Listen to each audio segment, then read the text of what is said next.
Hey guys, tonight we're wandering into one of the strangest, most self-congratulatory chapters of human history. The Victorian Age, an era where men wore 10 layers of wool to prove their morality, women fainted recreationally, and science was used to justify literally everything, including racism. Yes, tonight we're diving into the bizarre, overconfident world of 19th century racial science, where gentlemen in waistcoats measured skulls with calipers, took notes in cursive, and called it progress. So before you get comfortable, take a second to like this video and subscribe, but only if you actually enjoy what I do here. Leave a comment telling me where you're listening from and what time it is for you. Now, dim those lights, turn on a fan for that soothing background hum, and let's get cozy. Maybe pour yourself some tea, preferably not from a jar labeled arsenic tonic. Let's think about this for a second. How did a bunch of bearded men in frock coats convince an entire empire that they were biologically superior because their foreheads were slightly less sloped? Who decided skull measurements equaled destiny? Did anyone ever stop mid-experiment and say, "Wait, this seems wildly unethical"? What did these people eat while casually inventing pseudoscience? And most importantly, how on earth did anyone get a PhD for comparing noses with a ruler? Well, congratulations. You've just woken up in 1859, right in the middle of the Industrial Revolution, the rise of the British Empire, and the absolute peak of bad ideas delivered with unearned confidence. You're wearing too much clothing. Your air smells faintly of coal and self-importance, and someone nearby is probably trying to prove your worth with a chart. Welcome to Victorian science. You wake up surrounded by men who all look like variations of Charles Dickens, thick beards, thick accents, and even thicker opinions. The Victorian gentleman scientist is not a professional. He's a hobbyist with a microscope and too much inherited money. Science isn't about discovery. It's about finding evidence that already agrees with your ego. Let's set the scene. It's breakfast time in a mahogany, paneled study, and you, dear listener, are draped in wool, seated at a long table next to a collection of men named things like Horace, Algernon, or inevitably, Reginald.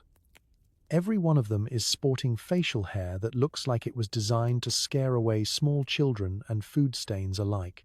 Conversation moves in great, booming waves, occasionally interrupted by the sound of a teacup being set down with the kind of confidence only someone with an estate and no job can muster. It's a golden age of self-certainty. Victorians adore order. They order their books by height, their dinner by season, and their facts by how well they flatter British superiority. Science, in this room, isn't a profession. It's an afternoon diversion, tucked between fox hunting and explaining to the maid why she shouldn't whistle. If you have a microscope, a Latin dictionary, and a surplus of leisure, congratulations. You too can call yourself a scientist. Here, ideas are like sideburns, big, unruly, and absolutely unchallenged. Someone proposes that people with smaller skulls are naturally less intelligent, and everyone nods along, as if this is as obvious as rain in Manchester. Dissent is not on the menu unless you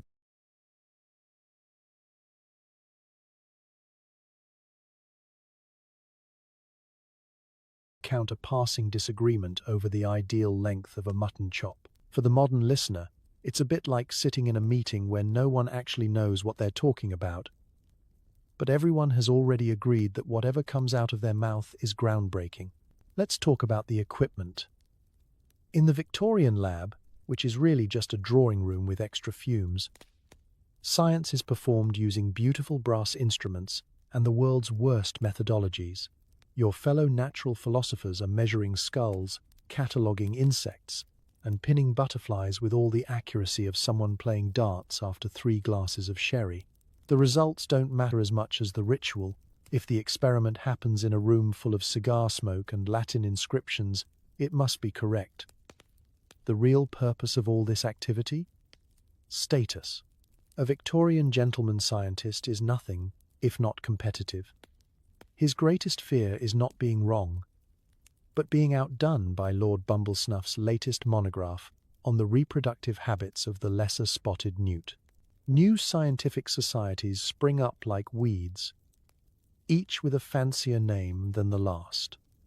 The Royal Society for the Measurement of Slightly Different Rocks, the Institute of Improbable Observations, the Guild of Men Who Like to Say Empirical. Each group has a crest, a newsletter, and at least one member who is legally required to be named Percival. Here's the twist. For all their bluster, these men are terrified of change, of the unknown, and most of all, of being average. The empire is growing, cities are swelling, and suddenly the world seems less certain than it did in 1815. So, what do? You measure things, you categorize, you invent scientific hierarchies that put you at the top, and everyone else somewhere below your butler. Science becomes comfort food for the anxious, a way to keep the chaos of modernity at bay. One beaker and badly drawn racial chart at a time. Sometimes you get a glimpse of real curiosity, a wild glint in the eye as someone pokes at a beetle or debates the shape of a flower. But it never lasts. The need to maintain Victorian orderliness smothers actual discovery. After all, you wouldn't want science to be unpredictable. That's what the lower classes are for. So you sit in your fortress of beards and bad ideas, sipping tepid tea, watching the parade of pipe smoke and prejudice drift by. The real marvel isn't the science, it's the sheer confidence with which nonsense is delivered. Here, in the empire of beards and bad ideas, you're not so much discovering the world as rearranging it to fit your own fuzzy reflection.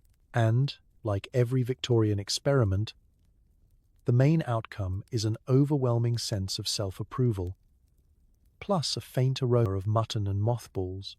Welcome to science, 19th century style. Proof that with enough leisure, a well-oiled beard, and a comfortable chair, you can convince yourself of almost anything. Let's talk about phrenology, a word that sounds impressive right up until you realize it's the scientific equivalent of palm reading for people who collect walking sticks. In Victorian Britain, phrenology was all the rage. The premise that the shape of your skull, the bumps and valleys and questionable lumps on your head revealed the secrets of your personality, intellect, and even your criminal tendencies. Imagine getting invited to a fancy dinner party, only to have some mustachioed gentleman announce, "Your occipital protuberance suggests you're prone to dishonesty." Pass the potatoes, Reginald. You didn't need an advanced degree to become a phrenologist. All you needed was a caliper, an impressive set of sideburns, and the audacity to fondle a stranger's scalp in public. Phrenology parlors popped up across Europe and America, offering head readings for the price of a pint. It was marketed as cutting-edge science, an accessible alternative to all those stuffy, complicated disciplines like medicine or, actual psychology. Instead of Freud, you got Frank, and Frank was convinced your bumpy cranium could reveal why you keep stealing your neighbor's turnips. The process was almost comically theatrical. First, you'd sit in a high-backed chair under a gas lamp, while the phrenologist, usually named something like Professor Grimblethorpe, would run his fingers slowly over your skull, occasionally pausing to make hem and ah noises. He'd consult a colourful chart, possibly framed in gold, that mapped your head into regions with names like amativeness, combativeness, and secretiveness. It was like a bizarre board game where the winner gets a personality diagnosis and a new reason to distrust their forehead. The Victorians loved it. Phrenology was modern, rational, and, best of all, it gave people an excuse for absolutely everything. Late to work? Blame your deficient order. Bad at parties? Must be a shallow socialness node. Your dog chewed up the sofa? The phrenologist can pinpoint the lumpy canine cranium responsible. It was a diagnosis for every disappointment and a justification for every vice, wrapped up in pseudo-Latin and earnest conviction. Of course, there was a darker side. Phrenology didn't just promise self-knowledge. It promised society a blueprint for sorting people by intelligence, morality, and, inevitably, by race. The Victorians turned it into a tool for classifying types, arguing that criminality, genius, and even your potential as a butler could be determined by a quick head check. Naturally, this system just so happened to confirm every bias the examiner brought into the room. "I'm sorry, madam, but your husband's sloping brow proves he'll never amount to much. And as for your Irish maid, well, best not leave the silver unattended." Phrenology charts began appearing in courtrooms, hiring offices, and schools. Employers were advised to palpate the heads of prospective servants. Doctors diagnosed hereditary idiocy with a quick glance at a baby's skull. Some ambitious Victorians even selected spouses after a thorough head examination, presumably leading to generations of couples staring gloomily at each other's parietal bones over cold mutton. And because Victorians loved a gadget, they invented the phrenology machine, a helmet bristling with levers and dials, promising a full cranial reading in under 5 minutes. It was like a steampunk hairdryer with a side hustle in stereotyping. No matter how silly it seemed, people lined up to have their organs of destructiveness measured, convinced this was the scientific future. Meanwhile, critics, there were a few, pointed out that the only thing phrenology truly revealed was the examiner's prejudice. But in the empire of beards and bad ideas, a lack of evidence was just evidence you weren't looking hard enough. The beauty of phrenology, for the Victorians, was that it made their world feel predictable. Each lump, each groove, each poorly washed sideburn could be slotted neatly into a chart. It didn't matter that it was nonsense. It mattered that it soothed the fear that maybe, just maybe, life was more complicated than a well-measured skull. So as you relax, drifting off to the gentle sound of gas lamps hissing and charlatans lecturing in rented halls, remember, somewhere a Victorian is being told his benevolence bump is undersized, his veneration lobe is overdeveloped, and he should never, ever attempt algebra. And the crowd applauds, reassured that the universe is as orderly as their favorite phrenology chart. Sleep tight, and keep your head covered, just in case someone tries to measure it while you dream. It's time to meet the Victorians at their most committed. Craniometry, the art of measuring skulls with such zeal you'd think they were searching for hidden treasure instead of excuses. Here's how your day begins. You're ushered into a chilly, echoing lecture hall where the only things stiffer than the collars are the attitudes. The air smells like chalk dust, old books, and a dash of formaldehyde. At the front stands a man with the kind of mustache that requires daily grooming and self-regard, holding a set of gleaming calipers. The crowd waits, rapt. After all, it's not every day you watch science attempt to quantify human worth with a ruler. Craniometry was the Victorian hobby that merged grave robbing with geometry. Its central premise was straightforward and horrifying. Take a person's skull, measure it obsessively, length, width, height, angle, volume, any dimension will do. Record your findings in a leather-bound notebook. And, crucially, interpret those numbers however best fits your theory. This process was considered so scientific that a collection of skulls could make you a celebrated expert. All you needed was a tape measure, a lack of shame, and a willingness to label strangers inferior because their heads were shaped differently from yours. Let's not sugarcoat it. Craniometry was grave robbing with paperwork. Victorian scientists fanned out across colonies and battlefields, gathering skulls from indigenous graves, battle sites, and anywhere a head might turn up. These were then boxed up and shipped back to London or Paris, where they'd be measured and compared, preferably by a man named Archibald, who had never left the comfort of his study. Imagine the scene: tea being poured, charts unfurled, and a polite debate about whether someone from the colonies could ever really appreciate Shakespeare. In the hands of the Victorians, craniometry became a kind of competitive sport. Who could collect the most skulls? Who could invent the most categories? Who could make the most outlandish claims about the superiority of their own group? Whole careers blossomed around the enterprise. The grandest names of Victorian anthropology, Broca, Morton, and their bearded brethren, filled books with meticulous diagrams showing that, shockingly, the measurements always put their own countrymen on top. Would you look at that, Jenkins? The British cranium is yet again revealed as the pinnacle of evolution. More scones? No measurement was too obscure. They compared cranial capacity, the angle of the forehead, the prognathism of jaws, even the size and shape of the eye sockets. If it could be quantified, it was catalogued. If it couldn't, well, that never stopped a determined Victorian. Outliers weren't seen as a reason to question the system. They were simply dismissed as anomalies, or more likely, as proof that someone wasn't quite fully human. With a few quick measurements and a lot of creative statistics, a person's entire value could be reduced to a number and a label, carefully penned in beautiful copperplate handwriting. But don't imagine all this happened in sterile laboratories. No, most of these experiments took place in drawing rooms, universities, or over after-dinner port, surrounded by walls lined with portraits of ancestors who looked ready to leap from their frames and measure you themselves. There was ceremony to it.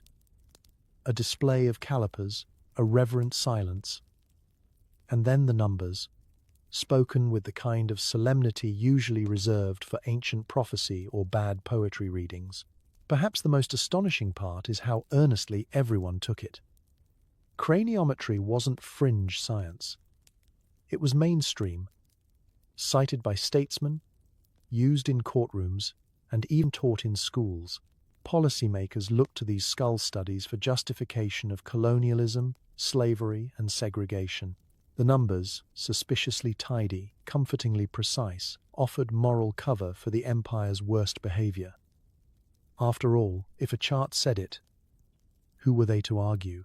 By the turn of the 20th century, the cracks started to show. Real scientists began to notice that skull measurements changed based on things like nutrition, environment, and, shockingly, who was doing the measuring. But by then, the damage was done. Museums were full of labeled skulls, and the myth of measured supremacy had been woven into textbooks and policy. So, as you tuck yourself in tonight, remember, sometimes the only thing bigger than a Victorian's beard was his ability to convince himself that a set of calipers held all the answers. Science, it turns out, is only as noble as the people wielding the ruler. You'd think that the Victorians, with their talent for inventing rules and charting noses, would be delighted when Charles Darwin strolled in with his big ideas about evolution. Instead, what unfolded was the greatest game of telephone in scientific history. Poor Darwin. He just wanted to explain why finches on the Galapagos had different beaks. Instead, he wound up as the reluctant poster child for the worst science class you've ever attended, where everyone's cheating off the wrong answer. Let's be clear, Darwin's real theory was revolutionary, but it was also subtle, messy, and most importantly, uncomfortable. He argued that all living things share common ancestors, and that survival is a messy business of adaptation, not destiny. No room for aristocratic cheekbones or civilized skulls at the top of nature's ladder. Just a tangle of branches, dead ends, and accidental winners. In short, it's nature's version of your family tree, if your relatives occasionally turned into lemurs and nobody liked to talk about it at Christmas. But the Victorians were not here for complexity. They wanted hierarchies, preferably ones with themselves on top, preferably measured with brass calipers and tea breaks. So they took Darwin's tangled web and straightened it out into a pyramid, with civilized Europeans beaming smugly from the summit. Evolution, they decided, wasn't a process. It was a competition. And guess who just happened to be winning?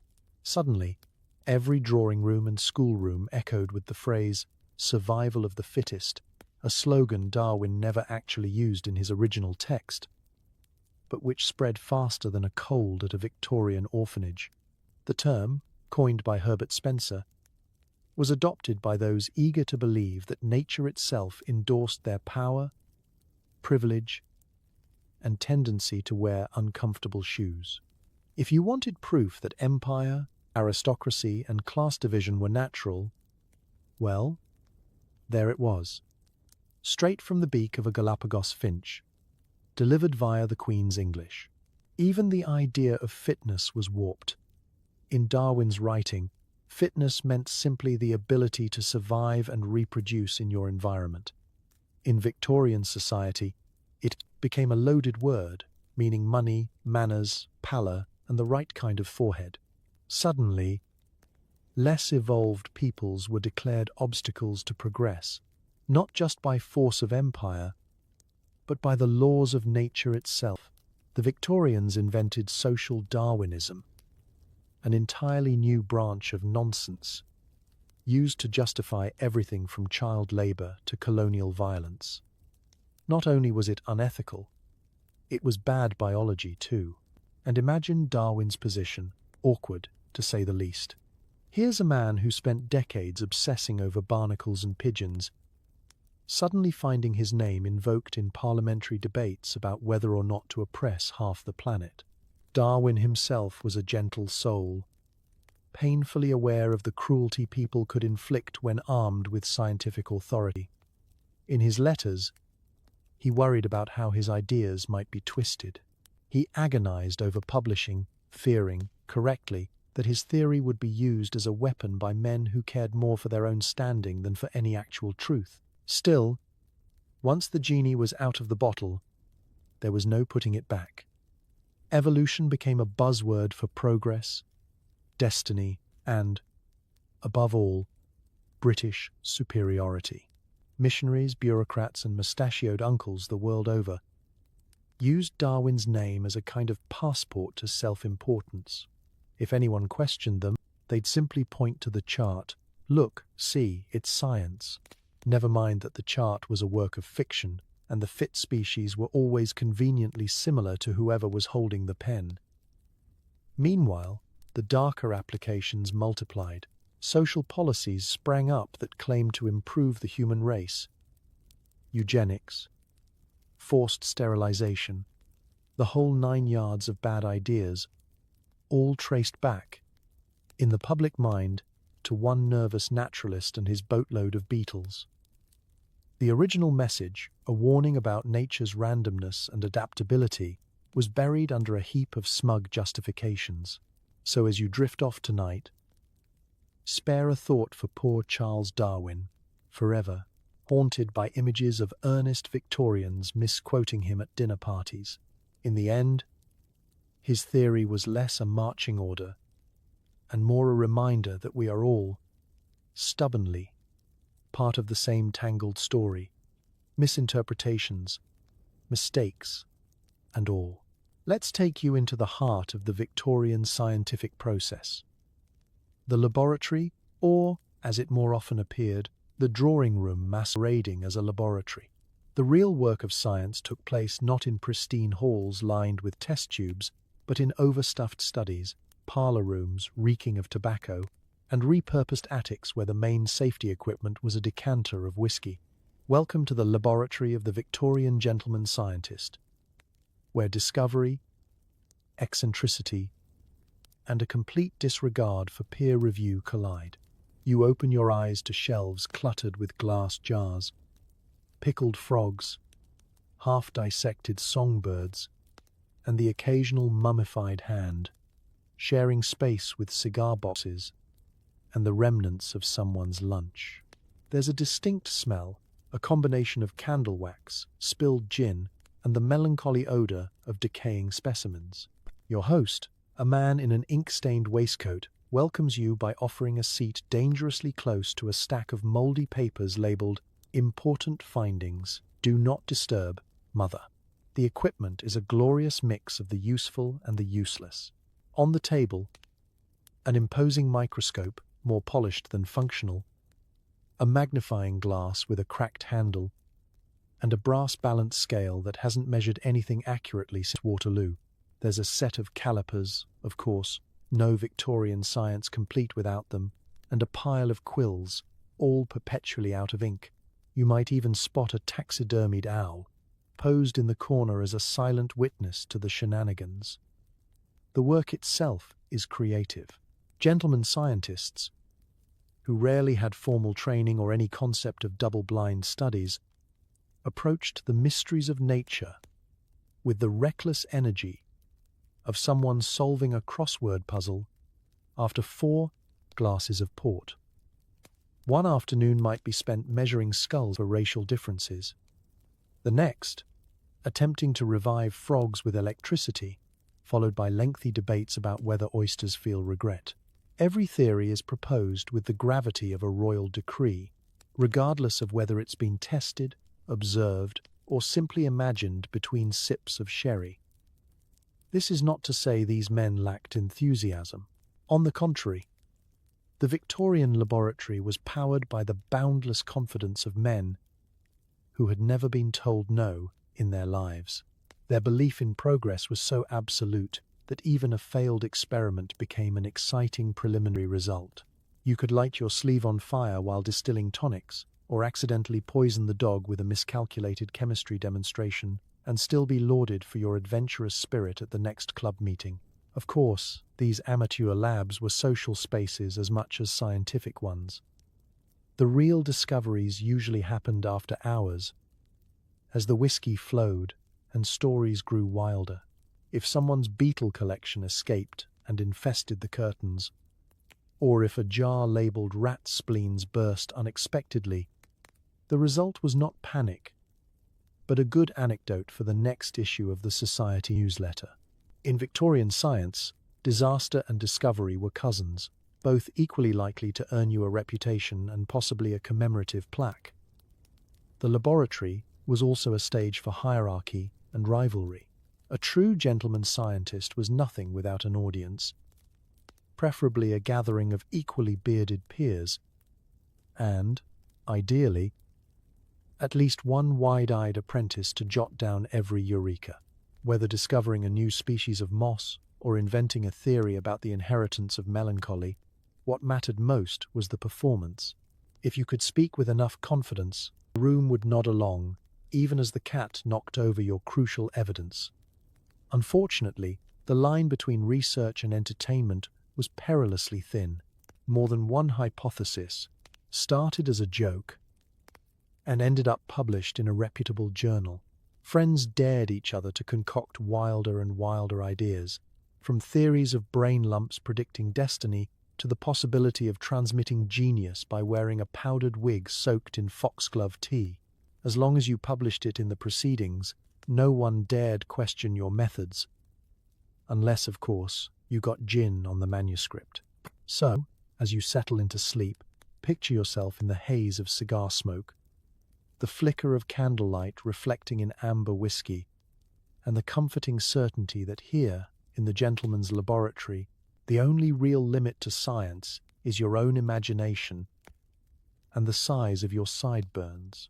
Let's ring the bell for another day at a Victorian school, where the curriculum is less about curiosity and more about certainty, the wrong kind. You find yourself seated at a hard wooden desk, feet dangling above the cold floor, sunlight streaming through grime-streaked windows, and on the wall, a giant illustrated chart of the races of man. Welcome to the classroom, where scientific racism is not just tolerated, it's required reading. Textbooks in Victorian Britain weren't shy about their intentions. From the first page, you're greeted by illustrations ranking humanity from savage to civilized. Each section comes with a hand-drawn portrait. The noble European, standing tall and well-dressed, and the Negroid, Mongoloid, and Australoid, terms and images that would make modern readers shudder, each drawn with cartoonish exaggeration and labeled with scientific observations. The message is unmistakable. Hierarchy isn't just a social construct, it's science, or so they say.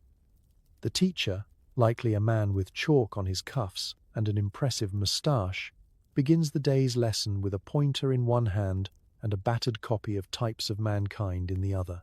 Today's topic: why civilization favors us. He taps the chart with the gravity of a priest delivering a sermon. To question this lesson is to question the natural order. You, as a diligent Victorian student, are meant to accept these theories as fact, memorizing them along with your Latin declensions and the dates of famous naval victories. In this classroom, the language of science becomes the language of prejudice.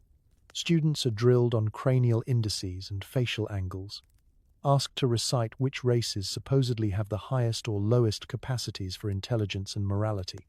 The measurements are presented with numbers and graphs, reassuringly objective to a child just learning multiplication tables. By the time you're 10, you can sketch a skull profile, label its parts, and explain why someone who looks different can't possibly be as advanced. You don't question where these ideas come from or why the data always seems to favor your own side of the playground. The curriculum seeps into every subject. Geography lessons aren't just about rivers and mountains, they're about civilized and uncivilized lands. Literature celebrates the virtues of the white man's burden. Even physical education carries its own dose of bias. The instructor lectures on the athletic superiority or moral discipline of certain groups, quoting scientific authorities as if reading from scripture. Science isn't teaching you how to think, it's teaching you what to believe. Outside the classroom, the impact is even more insidious. Parents repeat what they hear, newspapers publish findings, and the entire society starts to view difference as destiny. When a new student arrives, perhaps the child of an overseas official, or someone whose features don't fit the dominant mold, they're instantly measured, categorized, and either quietly pitied or openly excluded. The schoolyard becomes an early proving ground for scientific racism, with children parroting terms they don't understand, but wield with frightening certainty. For those not at the top of the chart, school is a daily humiliation. Students from colonized backgrounds are forced to study textbooks that reduce their ancestors to case studies in primitive behavior. Class discussions on progress and civilization leave no room for voices outside the Victorian worldview. Some children learn to keep their heads down, others learn to resist quietly, finding ways to question or subvert the lessons without getting sent to the headmaster's office. Even as some teachers and students begin to question the orthodoxy, the system is stubborn. Exams require the right answers, never the right questions. Science, meant to illuminate, becomes a fog that hides truth behind numbers and drawings. The classroom, which should open doors, instead builds walls. So, as you close your imaginary exercise book and listen to the final bell ring, remember, sometimes the most dangerous ideas are the ones you learn before you know how to doubt them. In the Victorian classroom, scientific racism isn't just a subject. It's the air you breathe, the ink in your copybook, and the shadow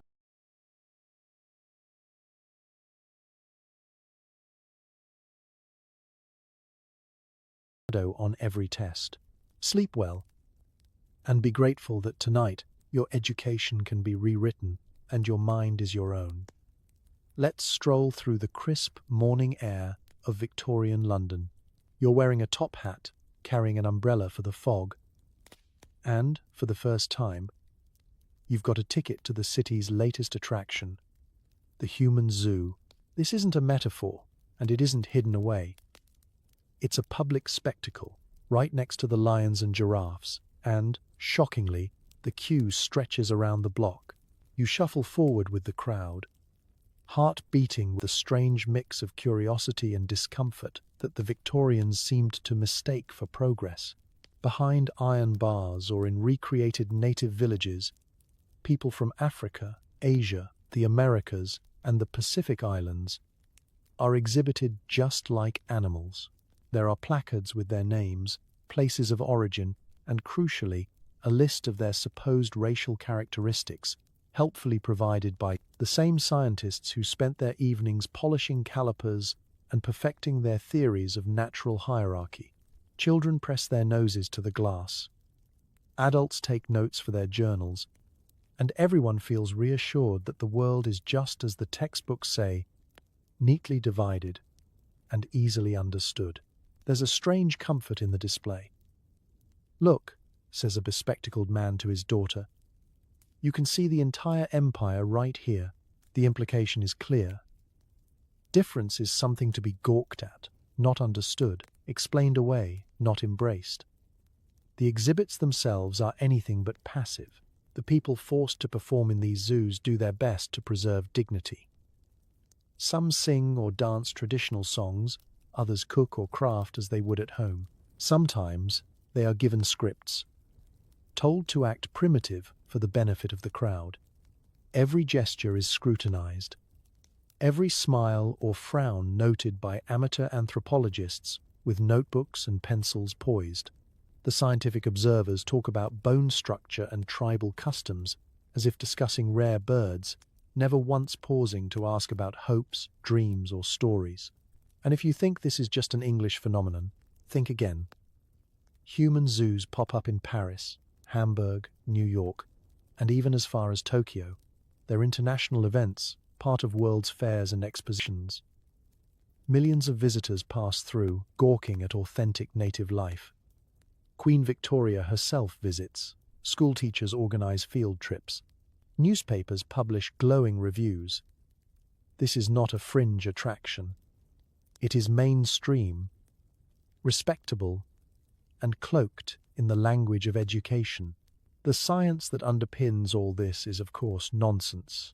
Researchers with impressive beards and unshakable self-regard publish essays on racial hierarchy based on who eats what for breakfast and how long they can stand barefoot on cold grass.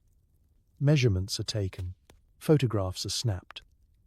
Skulls, height, and skin color are compared, charted, and used to reinforce what polite society already believes: that some people are destined to be seen, not heard, to be measured, not understood. Meanwhile, the exhibits endure daily humiliation.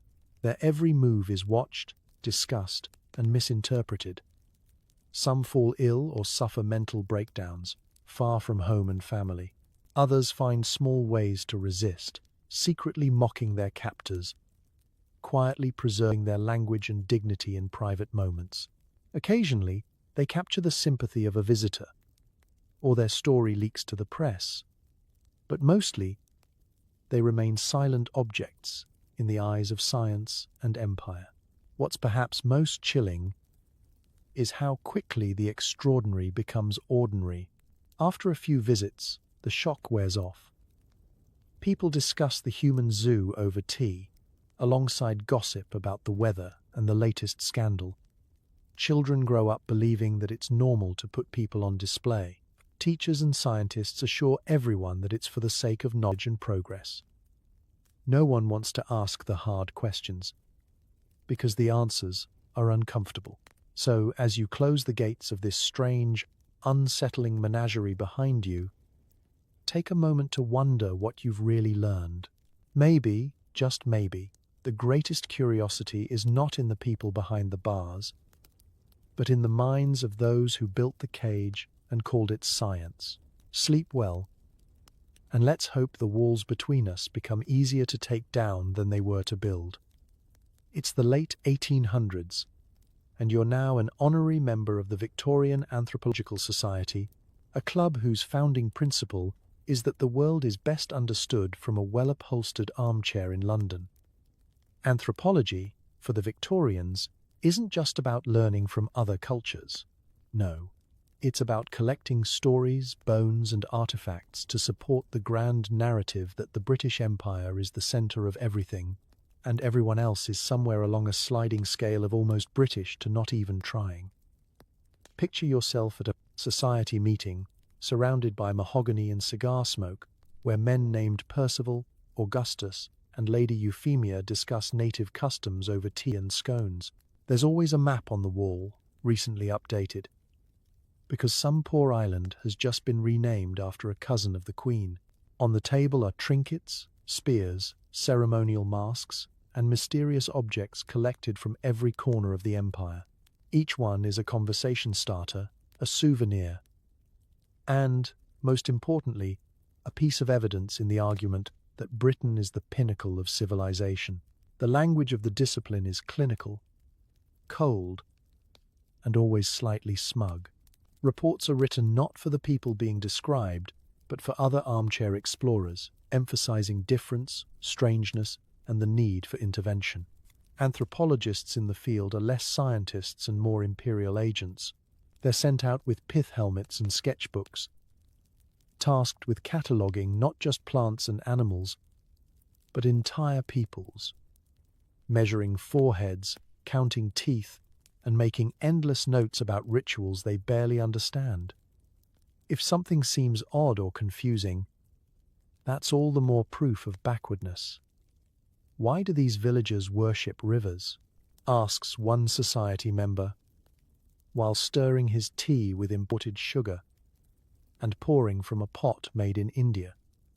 The science of anthropology is rarely neutral.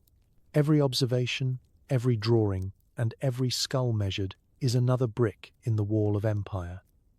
When a custom doesn't fit with Victorian morals, it's labelled barbaric. When a belief system doesn't match Anglican Christianity, it's superstition. If people organize their society differently, it's a primitive form destined to be replaced by the civilizing hand of British governance. The less a practice resembles Sunday lunch in Surrey, the lower it's ranked on the scale of development. And, of course, all of this is wrapped in the velvet glove of help. The Victorians love to say they're uplifting the world, building railroads, founding schools, and improving legal systems, all while extracting resources and erasing cultures. Anthropology becomes an imperial PR campaign. Tribal leaders are renamed chiefs or kings and given medals at parades, while actual power is quietly centralized in colonial offices. Local languages are recorded, but only so they can be properly translated into English. Even art and music are documented in order to prove the simplicity of colonized people, never their genius or complexity. Meanwhile, British museums swell with loot. The grand halls of the British Museum become shrines to empire, full of artifacts acquired, borrowed, or simply taken during fieldwork. Glass cases are labelled with the name of the collector, not the creator. A visitor can stroll from Africa to Asia in an afternoon, marvelling at primitive art and exotic masks, never once stopping to consider the violence behind the display.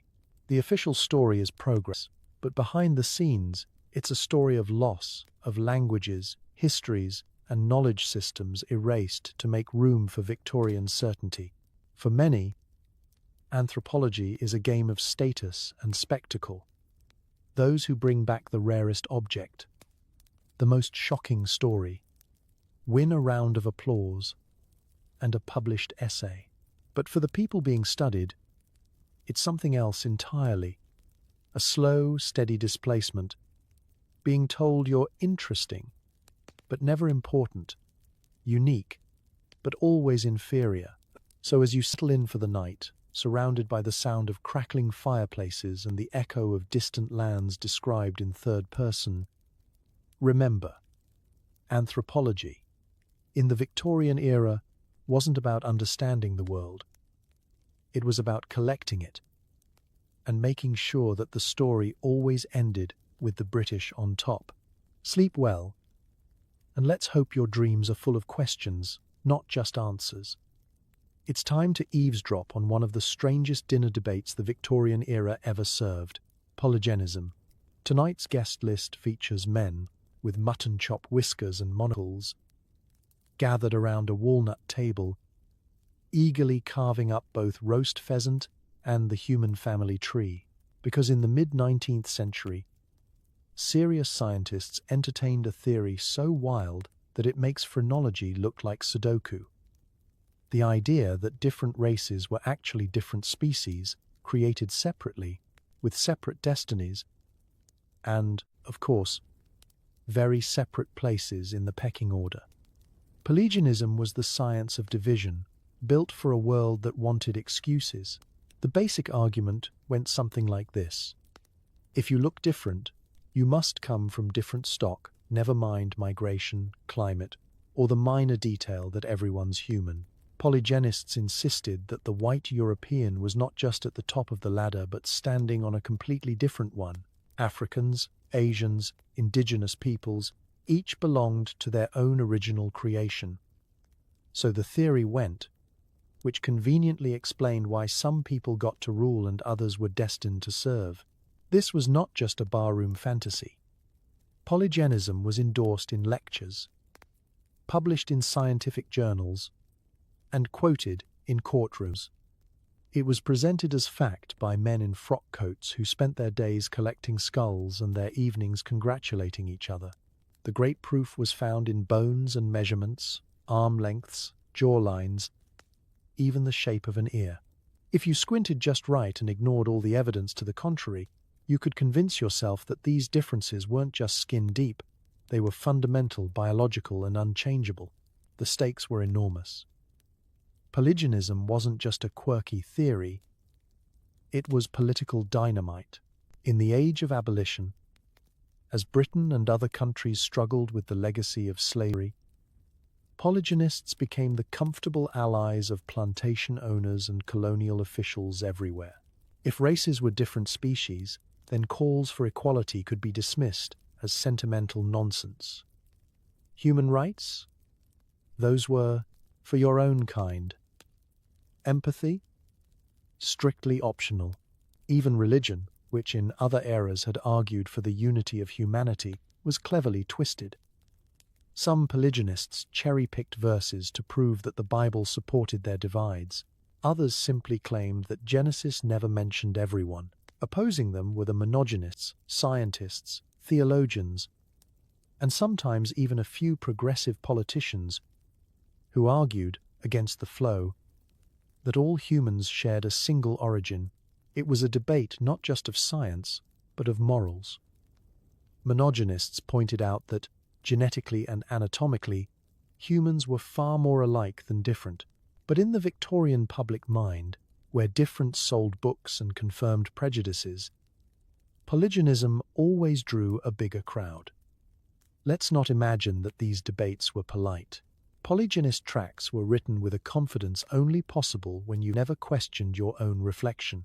They published elaborate charts showing the lineages of the world, always with Europe at the top, and the rest trickling down in increasingly exaggerated fashion.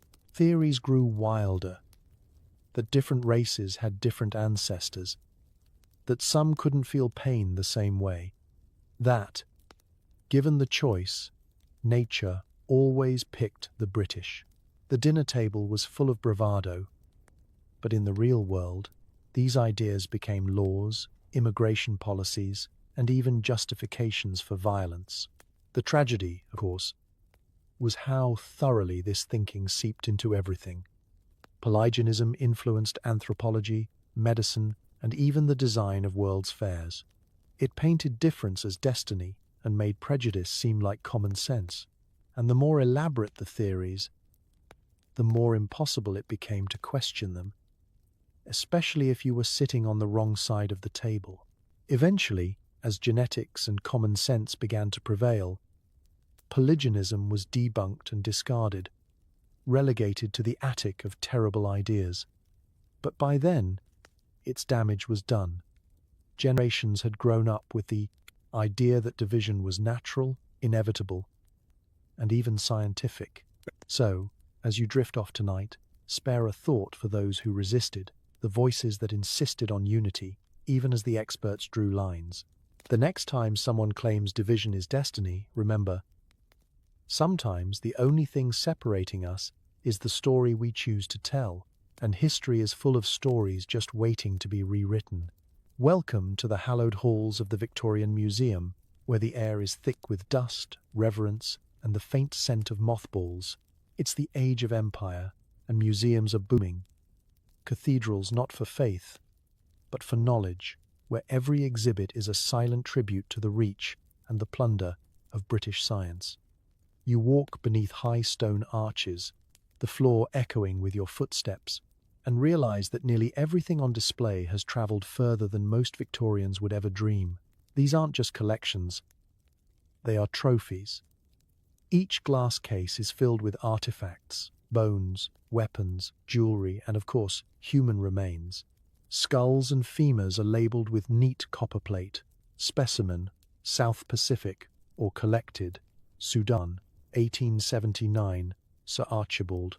Rare manuscripts are stacked beside shrunken heads, and pottery sits near ceremonial masks, each one wrenched from its home and repurposed for the curious gaze of Londoners who never have to wonder how it got here.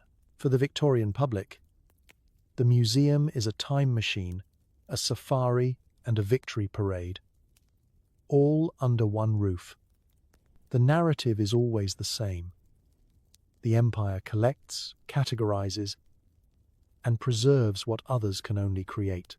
Each artifact, from an Egyptian mummy to a Maori cloak, is stripped of its story and slotted into a grand tale of progress. With Britain, naturally, as the final chapter. Even the placement of objects is a lesson. In the center, the wonders of the classical world, admired and civilized. Around the edges, the primitive artifacts, a world tour of the less advanced.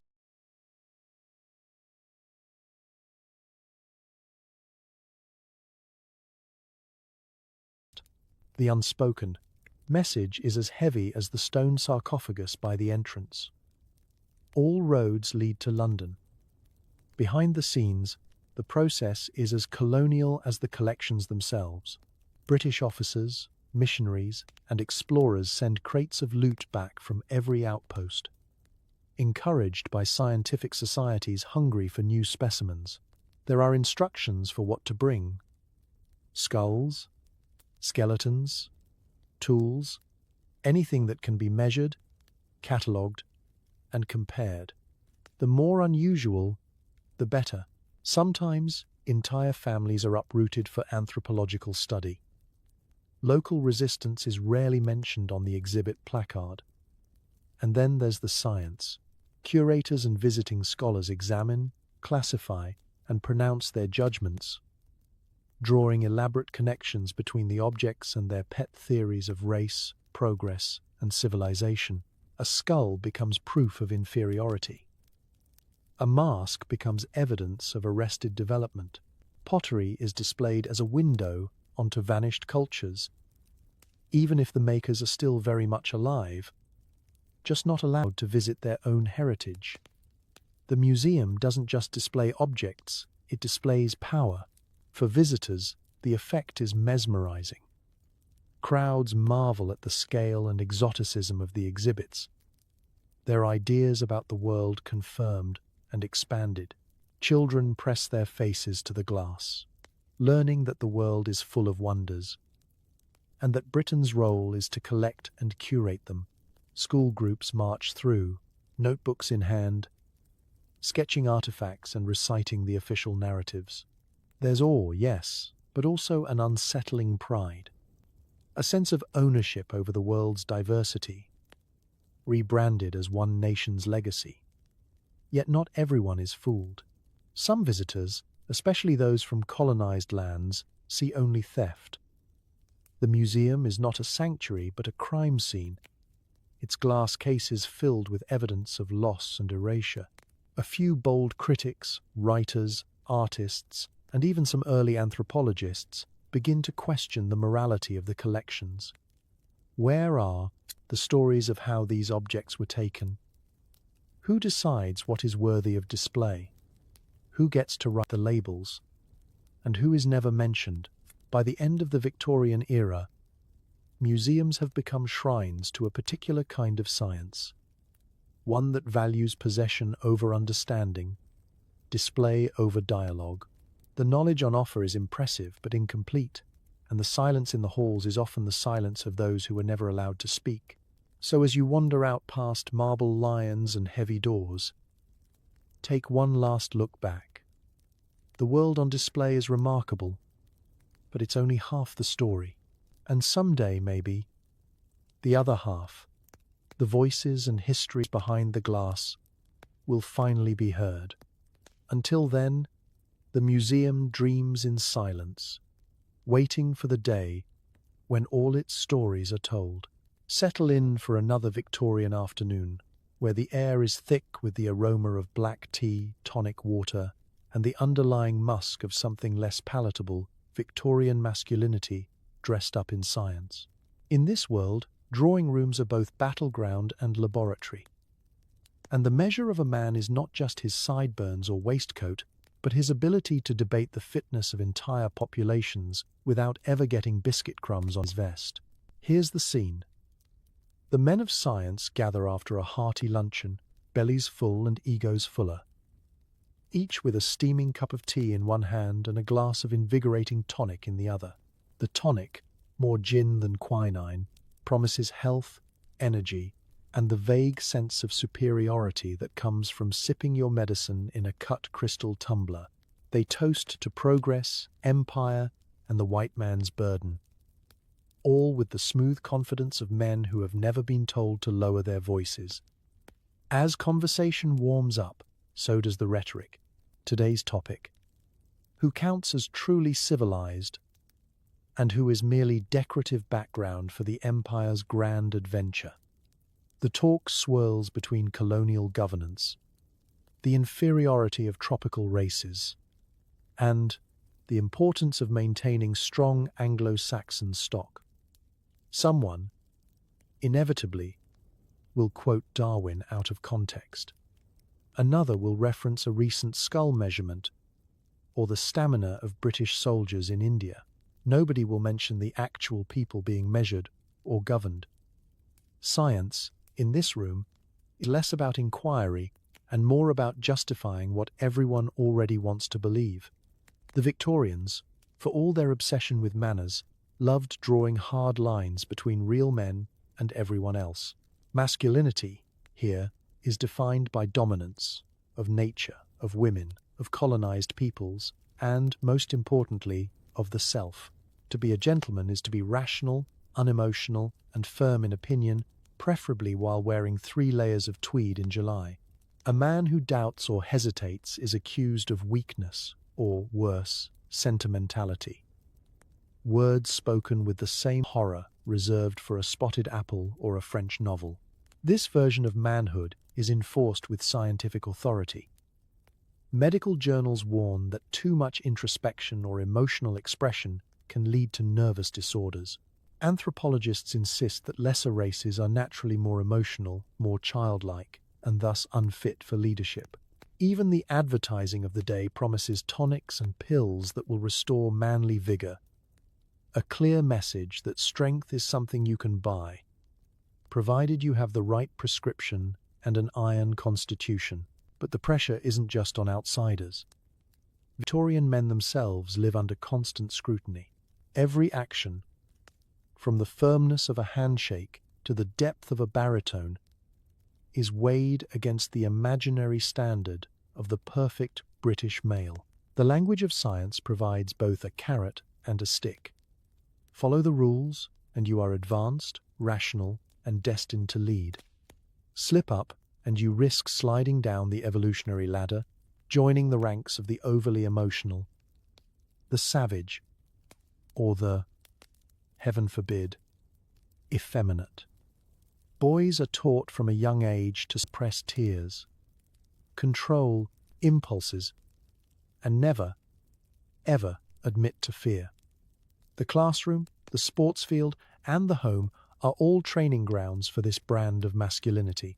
Meanwhile, women are kept at the periphery of these debates, invited to pour the tea but rarely join the conversation. When they are discussed, it's through the same scientific lens that sorts skulls and classifies continents. Women, it is said, are naturally less rational, more susceptible to hysteria, and in constant need of male protection or correction. The message is clear. In the empire of science, men rule, and everyone else is a case study. Yet beneath the surface, anxiety simmers.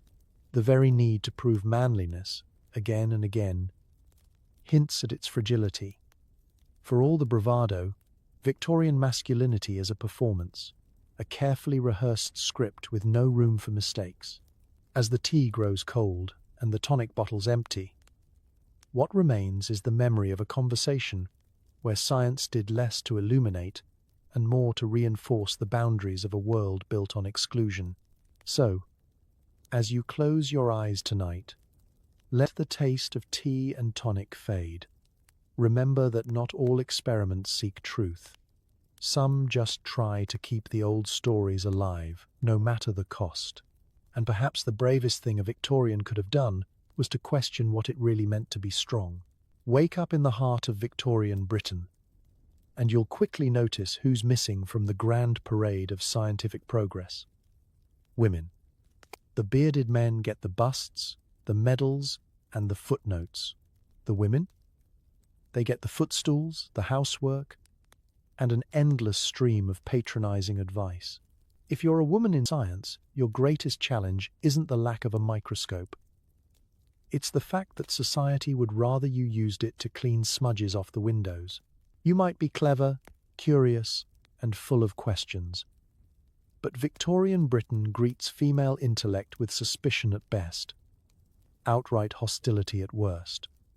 The official story is that women's brains are too small, their nerves too fragile, and their natural purpose too obvious to waste time on manly things like chemistry or botany. If a woman shows scientific promise, doctors are summoned to explain that too much thinking will cause her uterus to wander around her body. A diagnosis so common, it has its own name: hysteria. The prescription? Bed rest, embroidery, and absolutely no scientific societies. But here's the subversive truth. Women were everywhere in Victorian science, if you knew where to look. Some of the most important discoveries were quietly made in drawing rooms, conservatories, and garden sheds. Their origins attributed to fathers, brothers, or husbands. Women collected, pressed, and catalogued thousands of new plant species.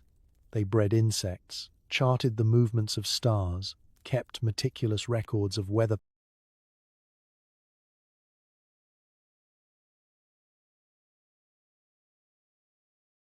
patterns, and even conducted experiments, just not the kind that got you a statue in Westminster Abbey. Take Mary Anning, fossil hunter extraordinaire. She discovered some of the most important dinosaur remains of the 19th century, only to watch men in top hats present her findings at scientific conferences, sometimes without so much as a thank you. Ada Lovelace, the first computer programmer, wrote algorithms that wouldn't be recognized as such for over a century. Her male peers called her the enchantress of numbers, which sounds romantic until you realize it's Victorian code for brilliant. But let's not admit it. Caroline Herschel discovered comets, mapped the stars, and won a gold medal from the Royal Astronomical Society, then had to make her brother's breakfast every morning. Even in the home, science flourished. Women grew gardens that doubled as laboratories, breeding rare orchids and inventing new rose hybrids. They published anonymously or under initials, or simply saw their work incorporated into larger projects led by men. If you wanted to share an observation on animal behavior, you'd send a letter to a journal, sign it CW, and hope no one guessed you wore a corset. Scientific societies debated whether to admit women as members. Most said no, citing natural law and the dangers of intellectual overexertion. The few who relented like the Botanical Society of London, were radical outliers. And even then, women had to enter by a side door. At the same time, the public image of women in science was carefully managed. The press praised lady naturalists as long as their discoveries were decorative, new flowers, pretty shells, or unusual birds. But heaven help the woman who published a theory about evolution or questioned the natural order. She'd be accused of moral corruption, or worse, of unsexing herself. The fear wasn't just that women might learn too much, it was that they might prove the men wrong. Still, women persisted, adapting, subverting, and supporting each other. They formed their own networks, shared correspondence, and sometimes quietly mocked the men who dismissed them. Behind every great man of science, there was often a wife, sister, or daughter whose contributions went unrecorded, whose questions shaped the answers, and whose patience propped up an entire field. So as you drift off tonight, picture the invisible geniuses of Victorian Britain, kneeling in muddy fields, peering through makeshift telescopes, scribbling in the margins of borrowed books. They didn't get the credit, but they moved the world just the same. And if you dream of science tonight, remember, it belongs to everyone, no matter who writes their name on the front page. Let's open the ledger and step into the Victorian mind, where everything, absolutely everything, must be sorted, labelled, and filed. You're in a world powered by catalogues, lists, and endless charts, where even leisure activities come with taxonomies. The Victorian era's true legacy isn't steam engines or empire. It's the ironclad belief that the universe is just one well-organized index card away from being tamed. In this world, there's no such thing as miscellaneous. Victorians classify plants, animals, rocks, and, most perilously, people. Scientists spend their days pinning butterflies to boards, then ranking them according to an ever-evolving system of types. The Royal Society for the Naming of Beetles, yes, this was a real obsession, meets weekly to argue whether a new variety of ladybug is a subspecies, a mere colour morph, or something so profound it deserves its own genus and an after-dinner speech. Classification goes beyond nature. It infects every aspect of daily life. Crime? There's a taxonomy for that. An entire criminal anthropology springs up, led by men convinced they can identify thieves, murderers, and pickpockets by the angle of their jaw or the curve of their ear. Libraries aren't places to browse.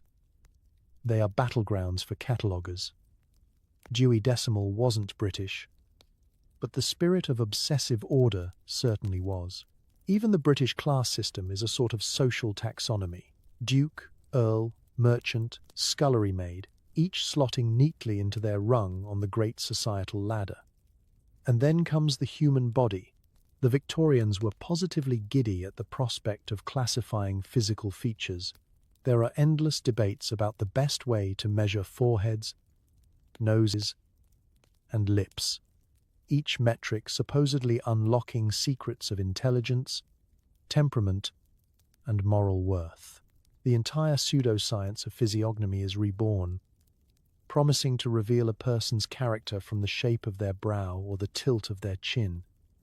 It's like astrology for men, with rulers and way too much free time. The danger is obvious, but easy to ignore when your name is Reginald and your own category happens to be the one writing the rules. Once people are divided by types, race, class, criminality, even personality, it becomes alarmingly easy to justify treatment, exclusion, and oppression. The numbers on the chart aren't just idle scribbles, they're ammunition for prejudice. A whole genre of scientific literature springs up, illustrated with painstakingly detailed diagrams, each one more eager than the last to rank humanity from best to worst. At the same time, the Victorians' love for lists borders on the poetic. Gentlemen naturalists swap catalogues of ferns the way modern kids trade game cards. Households keep inventories of linens, cutlery, and, for the very organized, their children's misdemeanors. Newspapers run top 10 lists, though in 1875, these are less about pop songs and more about the most common causes of indigestion amongst the urban working class. The world becomes a massive ledger book, one that never quite balances. And yet, beneath all the charts and categories, there's a kind of anxious hope. The Victorians are surrounded by chaos, a rapidly changing world, an expanding empire, and the relentless march of new ideas. Classification is their way of imposing order, of pretending that if everything can be named, it can also be controlled. If a new animal turns up in the Amazon, you write it down and assign it a Latin name. If a new social problem arises in Manchester, you devise a list of types most likely to be involved. But as the century wears on, cracks begin to appear. The lists grow too long, the categories too blurred. People stubbornly refuse to fit into neat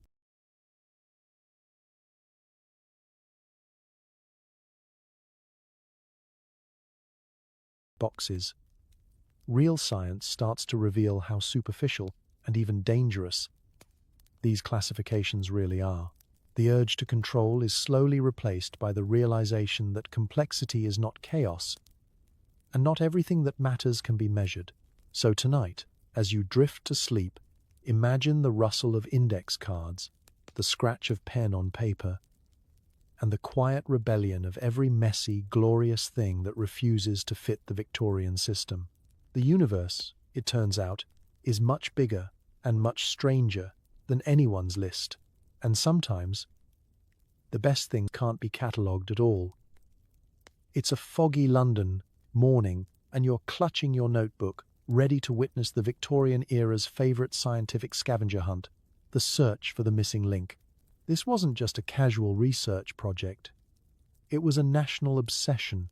Victorians wanted proof, tangible and ideally fossilized, that they were perched on the highest branch of the evolutionary tree, just a stone's throw from angels and several clever leaps ahead of everyone else. It all started, as so many Victorian ideas did, with Darwin. His theory of evolution sent the era's thinkers into a tailspin. If humans came from earlier forms of life, surely there must be a link bridging the gap between primitive apes and refined Victorians. The race was on to find this transitional figure, a creature conveniently close enough to prove the science, but distant enough to leave everyone's sense of superiority intact. Museums, newspapers, and drawing rooms buzzed with anticipation. Expeditions fanned out from Britain, equipped with pith helmets, shovels, and a relentless determination to dig up the past. Any suspiciously large tooth or oddly shaped bone was greeted with wild excitement and given a Latin name within the week. The press turned each find into headline news: half man, half beast, discovered in Java, regardless of whether the evidence amounted to a single molar or a suspiciously old potato. The missing link was more than just a fossil hunt. It was a chance to bolster all the Victorians' favourite beliefs. If you could prove a neat progression from ape to Englishman, you could also prove, by implication, that some living humans were closer to the ape end of the spectrum. Theories about race, class, and national destiny were all drawn into the fossil frenzy. In schools and public lectures, charts appeared showing imagined evolutionary lines, each helpfully ending in a white, mustachioed gentleman holding a teacup. But the hunt kept running into one stubborn problem: reality. Evolution doesn't work in straight lines. Fossils are rare, bones are fragile, and nature has never cared about making life easy for Victorian taxonomists. Every time a jawbone turned up in a cave, there was a fierce debate. Was it a new species? Was it a diseased person? Was it, as one embarrassed curator whispered, just a regular skull that someone's dog had chewed on? When the so-called Piltdown Man was unearthed, A sensational missing link found in an English gravel pit. Scientists and the public swooned. It fit every expectation perfectly until, decades later, it was revealed as an elaborate hoax, a combination of human skull and orangutan jaw glued together by a prankster with a wicked sense of irony. Meanwhile, real discoveries were happening, quietly and without fanfare.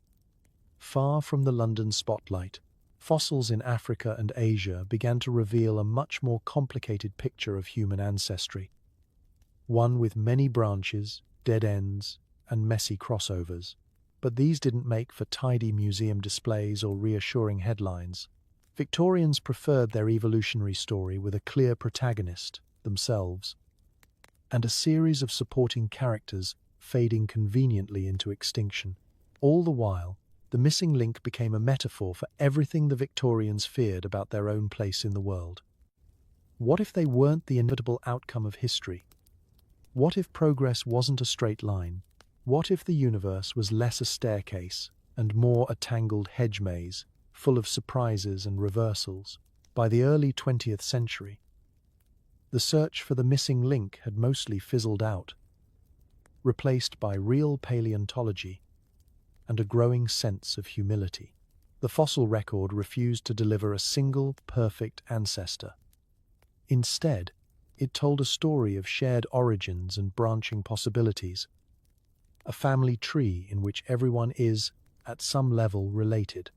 So, as you tuck in tonight, let the echoes of pickaxes and Victorian debates fade away. Remember that life's greatest mysteries are rarely solved by simple answers or by gluing together the bits you want to see. The only real missing link was the one between the world as Victorians wished it, and the wild, interconnected reality they only began to glimpse. It's late in the Victorian era, and you're attending an exclusive garden party thrown by the Society for the Scientific Improvement of Humanity, otherwise known as the Let's Play God Club.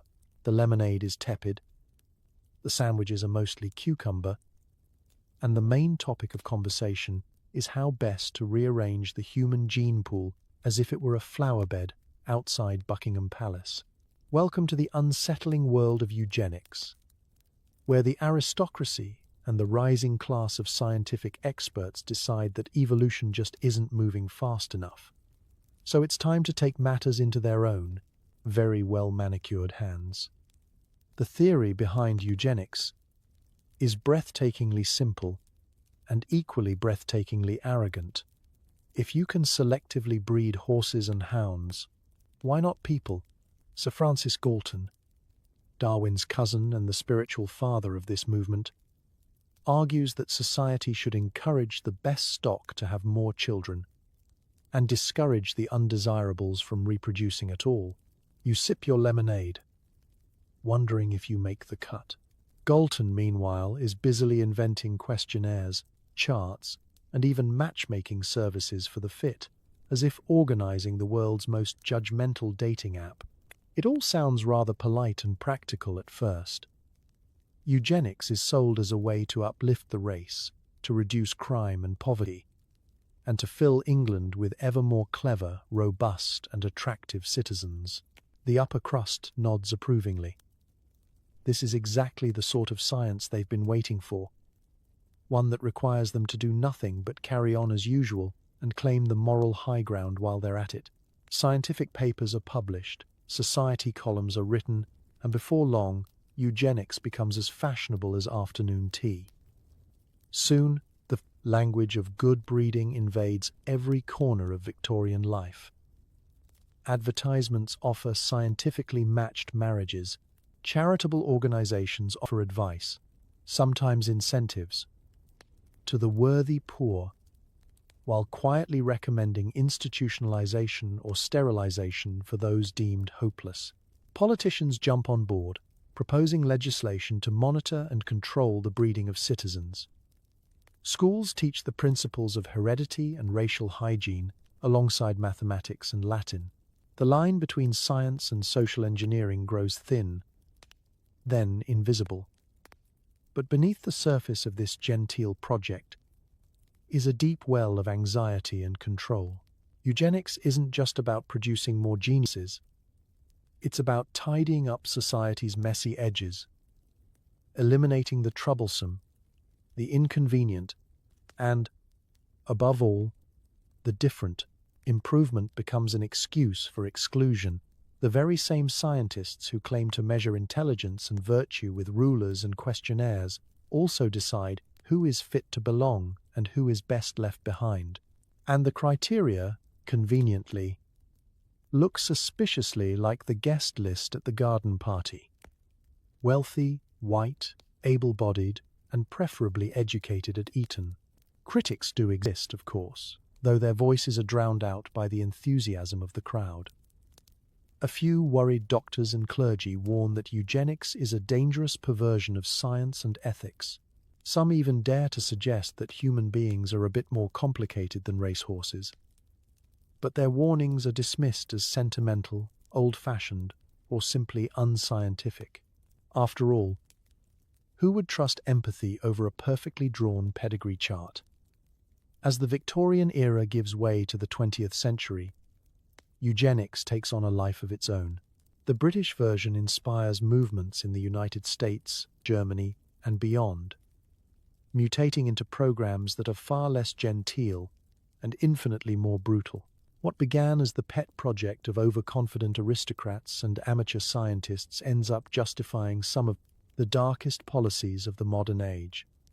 So, as the party winds down and the last sandwich dries out in the sun, remember, science, left unchecked, can turn from curiosity to cruelty with alarming speed.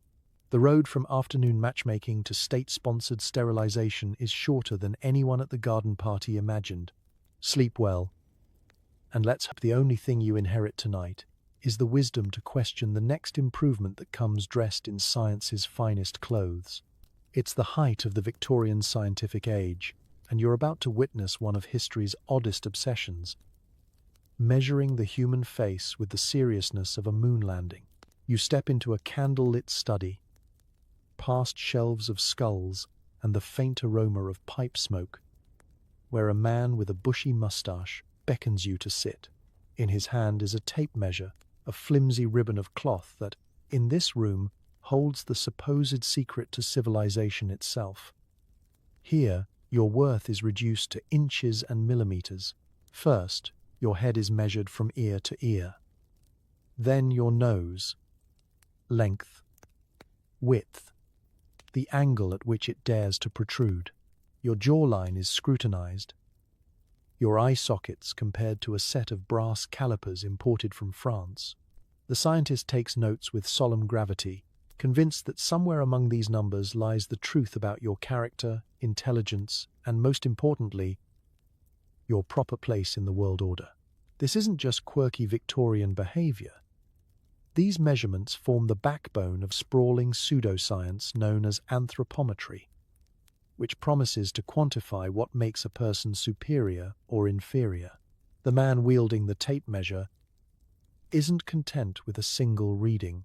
No, he'll fill entire notebooks with your dimensions. And then, using an impressive amount of self-confidence and selective mathematics, he'll draw a series of bold conclusions. Unsurprisingly, those conclusions always favor the measurer and his friends. Charts are compiled, showing the average nostril width of Teutonic types versus Mediterranean stock. Foreheads are classified as noble or receding. There are endless debates about whose nose is the straightest, whose cranium the roundest, whose profile the most civilized. Scientists publish treatises loaded with diagrams and ratios, and soon the tape measure becomes as indispensable as the tea kettle in any self-respecting British household. The damage is done not only in the drawing rooms and universities, but in society itself. These charts and numbers make their way into courtrooms, job interviews, and immigration offices. People are sorted, accepted, or rejected on the basis of their measurements. A few unfortunate souls become statistics, their faces dissected in public lectures or printed as cautionary illustrations in textbooks. The idea that a ruler can reveal your value is both absurd and, for many, utterly devastating. And of course, there's an extra dose of irony. Many of these scientific authorities fudge their findings to support whatever hierarchy is most fashionable that week. If an unexpected result pops up, a civilized nose on the wrong person, it's quickly written off as an anomaly, a fluke, or the result of admixture. In other words, if the world doesn't fit the chart, it's the world's fault. But behind the pomp and precision, you can sense the anxiety. The Victorians live in a world that's changing faster than ever. Railways, revolutions, a globe that suddenly feels smaller and more complicated. The measuring tape is a comfort, a way to make sense of the unknown by reducing it to numbers and ratios. It's a defense mechanism wrapped in data and delivered with straight face. As you rise from the measuring chair, brush the chalk from your shoulders and leave the study. Remember, the numbers say more about those who do the measuring than those who are measured. And sometimes, the longest distance in science is the space between the facts and the truth. So as you drift off, tonight, let the sound of rulers snapping shut fade away. Rest easy knowing that the measure of a person was never in the tape, but in the heart, a fact that no Victorian scientist, no matter how many calipers he owned, could ever quite grasp. It's another foggy morning, and you find yourself joining a troop of Victorian missionaries as they set out for the far reaches of the British Empire. Their trunks are stuffed with Bibles, barometers, and the occasional magnifying glass, because, in true Victorian fashion, spiritual salvation and scientific observation go hand in hand. The mission? To civilize, convert, and naturally collect. To be a missionary in the 19th century was to travel with a dual sense of purpose, save souls and gather specimens. You're told you're bringing light to darkest Africa, untamed islands, or the wilds of India, armed with scripture in one hand and the latest anthropological treatise in the other. The locals, the theory goes, are living reminders of what Europe used to be. Living proof, so says the guidebook, that civilization is a journey and the British have simply arrived first. The moment you step ashore, the work begins. Every ritual, custom, and story you encounter is carefully catalogued in a leather-bound notebook. Natives are studied with the same clinical interest as rare orchids. Their music is primitive, their stories quaint, their clothing curious.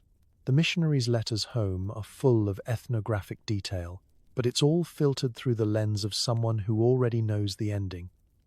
Conversion to Christianity, adoption of British manners, and, preferably, a fondness for tea.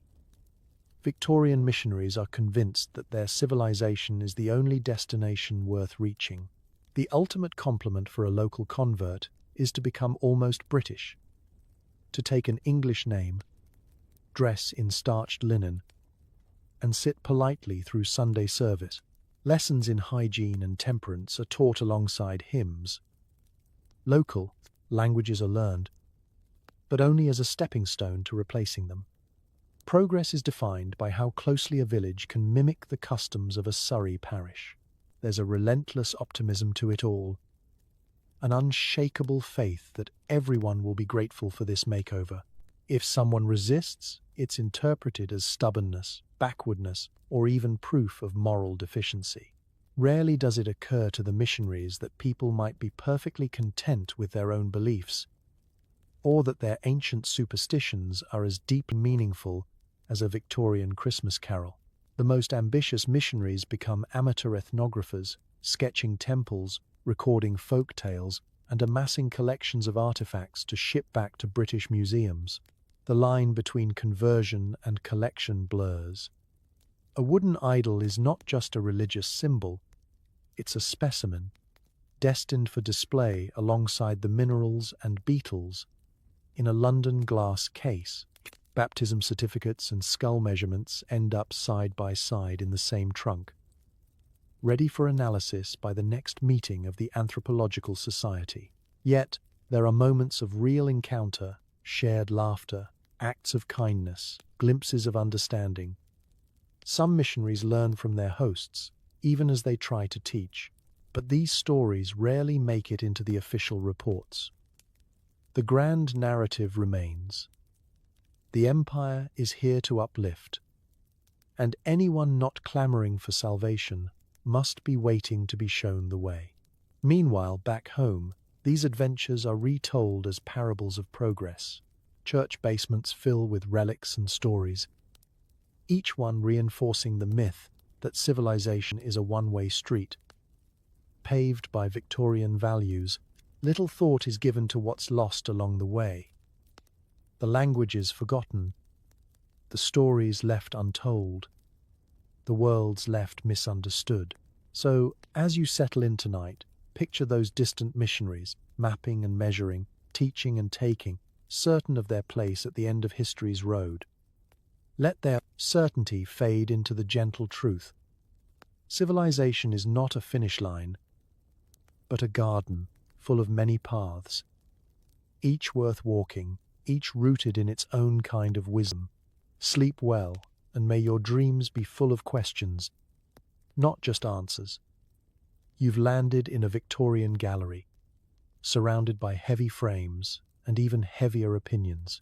Here, art isn't just about beauty. It's about classification, power, and the quiet assertion of who belongs at the center of the canvas. The paintings lining the walls are grand, the subjects posed and proper, always hinting that some faces are made for portraits and others for background scenery. The atmosphere is equal parts admiration and instruction. Look at these features, these clothes, this posture. This is civilization, and it can be measured in brushstrokes. But art alone isn't enough for the restless spirit of Victorian science. Enter photography, a new, intoxicating technology that promises to capture truth, freeze time, and, most importantly, provide evidence for the hierarchies everyone's already sure exist. Cameras become tools of empire and pseudoscience, whisked off to colonial outposts and anthropological expeditions. Photographers are instructed to document the exotic and the other. Subjects are lined up in profile and full face, made to stand next to rulers or blocks for scale, stripped of context and turned into data. The results are as chilling as they are clinical. Instead of lively images bursting with personality, you see rows of faces, expressionless, decontextualized, and, in the captions, categorized by race, tribe, or stage of evolution. In some of these photos, a local chief or healer is captured at their most vulnerable, their identity reduced to an exhibit, their story replaced by someone else's description. Meanwhile, back in London, these images are displayed in salons and study halls, analyzed in earnest by men in waistcoats who have never set foot outside their own county. Paintings and photographs alike are drafted into the cause of proving superiority. Portraits of wealthy Europeans are painted in luminous oils, their skin flawless, their settings plush with books, maps, and velvet drapes. When colonial subjects are painted, they appear at the margins, barefoot, unsmiling, painted in shadow or picturesque squalor, always a little less real, a little less important.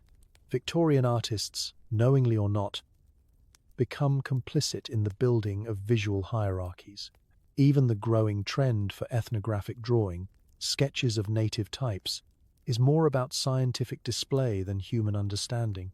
In the home, family photographs become badges of respectability, with each child posed in perfect order, every curl and collar fussed over. Owning a family album is both a mark of modernity and an assertion of social standing. To be photographed is to be acknowledged. To have your image catalogued is, paradoxically, to be stripped of your story. For those outside the favored categories, the camera is rarely kind. Meanwhile, The empire exports these images everywhere, on postcards, in travel books, in scientific atlases, at world's fairs. Visitors line up to view galleries of the colonized, comparing faces the way they compare curios in the next room. What's lost is the richness, the joy, the individuality of every subject. The world becomes a series of categories, sorted by lens and brush. And yet, even here, there are moments of resistance. Some artists quietly subvert the rules, painting with empathy, lingering over the details that suggest common humanity. A few photographers hand the camera to their subjects, capturing laughter or pride when no one else is watching. But these images rarely make it into the albums on display. The official record remains one of distance, order, and control. So, as you turn out the light tonight, remember, art and photography can reveal, but they can also conceal. They can capture beauty, or they can capture prejudice, dressed up in sepia tones and gilt frames. Sleep well and dream of a world where every portrait tells a whole story, and every camera is held by the hands of those who wish to be seen. The Victorian era, a golden age for sideburns, steam engines, and dubious medicine. Tonight you're a patient, ushered into a doctor's wood-panelled surgery, greeted by the twin scents of carbolic acid and pipe smoke. The doctor himself is a vision of confidence, wielding a stethoscope, a degree from Cambridge, and the rock-solid belief that your health is determined by the color of your skin. This is an age when medical science, for all its advances, is entangled with social prejudice. Victorian doctors are obsessed with racial difference, and nowhere does this show more than in their theories about disease and pain. Textbooks confidently assert that certain races are naturally immune to, or tragically doomed by, specific illnesses. Ailments common among the poor and colonized are attributed to inferior constitutions, tropical blood, or primitive habits, as if your immune system knew to check your passport before letting in a virus. If you're Black, South Asian, Irish, or from any group outside the Anglo-Saxon ideal, you're likely to be seen as a case study for exotic illnesses. Medical journals fill with descriptions of Negroid fevers or Hindu melancholia. Catch malaria in India? Clearly, it's because your race is predisposed. Suffer cholera in London? That's just unfortunate filth. Unless, of course, you're poor, in which case it's proof you're not evolved enough to handle urban life. Victorian hospitals are divided, sometimes officially, sometimes quietly, by race, class, and even the shape of your nose. White patients are thought to experience more pain, so they get more anesthesia and gentler care. Everyone else? The myth is that primitive races have thicker skin, duller nerves, and can withstand surgical agony with barely a whimper. Surgery becomes a test of character as much as a treatment. The best you can hope for is a brisk bedside manner and a prayer that the doctor's science is having a good day. The fascination with bodily difference runs deeper still. Medical students dissect cadavers from workhouses and colonial outposts, racing to publish their findings. They measure bones, compare organs, and draw grand conclusions about who is biologically suited to rule, serve, or simply expire. For the unlucky, being ill is only the beginning. Being studied can mean losing your privacy, your dignity, and sometimes your remains to a London anatomy theatre. But it's not just about the body. Victorian psychiatry is a fever dream of wild theories, many of them weaponized to keep society neatly sorted. Drapetomania, the so-called mental illness said to afflict enslaved people who tried to escape captivity, is just one grim example. The concept of degeneracy is wielded as a catch-all diagnosis for poverty, rebellion, or simply being inconvenient. If you're not thriving in the Victorian world, the The problem is never the world, it's you. There are glimmers of hope, of course. Some doctors quietly question the dogmas, noting that environment, poverty, and trauma play a bigger role in disease than ancestry. A few reformers argue for public sanitation, hospital access, and the radical notion that everyone, regardless of color, deserves to suffer less. But theirs are the quieter voices in a world obsessed with difference and order. So as you drift off to sleep tonight, take comfort in your access to modern medicine, a world of antibiotics, anesthesia, and doctors who, usually, don't ask about your skull shape before setting a broken arm. The Victorians taught us that medicine can heal, but also harm. Let their mistakes remind us. Real science listens to the body, not the biases in the doctor's mind. Sleep well, and may your dreams be free of leeches, calipers, and anyone who uses science as an excuse for cruelty. Let's settle into a stiff-backed chair in a London parlour where the wallpaper is busy, the tea is strong, and the conversation is even stronger, especially if it involves the British Empire. Here, among the potted ferns and earnest gentlemen, morality is the latest tool in the kit of colonial ambition. The Victorians have already tried science, industry, and the measuring tape. Now they invoke ethics to justify their ever-expanding rule. At the center of this empire-building morality tale is the idea of uplifting the supposedly less fortunate peoples of the world. This is the famous white man's burden, not just a poem, but a rallying cry. The argument goes like this: Britain has a duty, a sacred obligation to bring law, order, and good manners to the world's benighted regions. In other words, conquest and control are just acts of kindness with extra paperwork. It's philanthropy by force, charity with bayonets. The parlour debates are full of phrases like civilizing mission and improvement. It's said that the people of Africa, India, and the Pacific are lucky to be governed by men who understand the finer points of cricket, parliamentary debate, and when to say please and thank you. Never mind that local traditions are older than Stonehenge, or that many uncivilized societies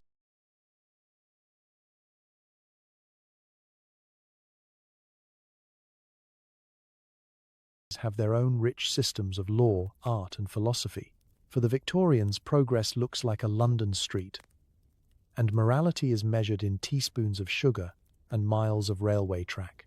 Missionaries and colonial officers write long letters home about their selfless toil, their efforts to abolish barbaric customs, and their plans for model schools and hospitals. But the help always comes with strings attached.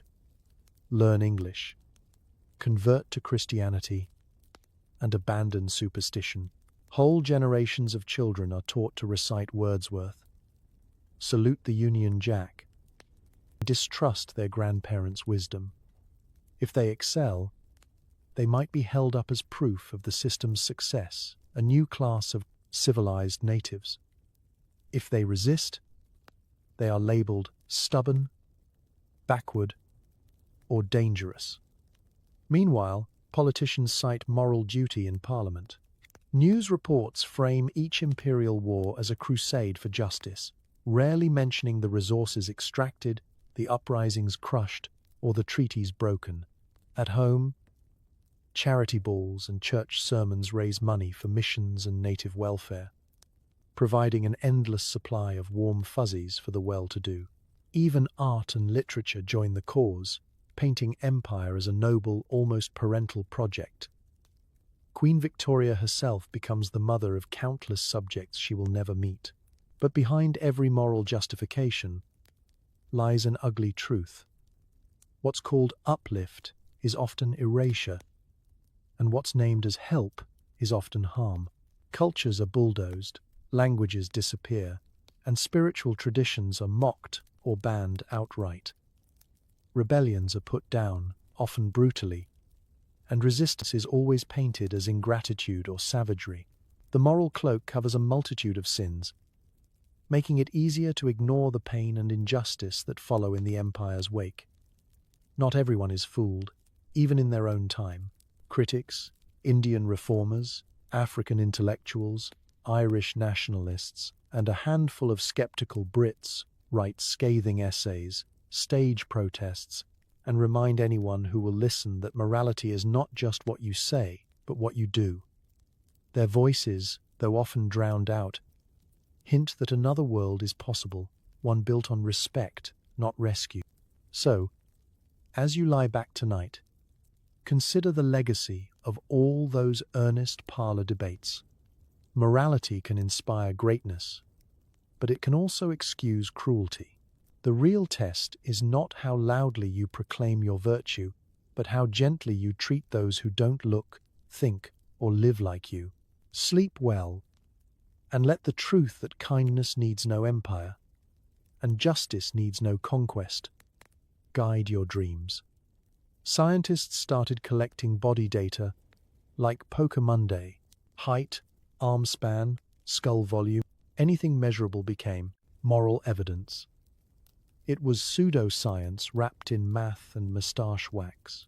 You're standing in a Victorian laboratory, stripped to your drawers, while a man with a clipboard and an unsettling twinkle in his eye measures your ear circumference.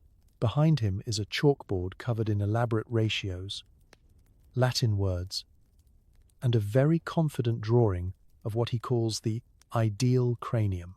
You'd like to leave, but unfortunately, you've already been declared a fine specimen, and he's only just started on your toe length.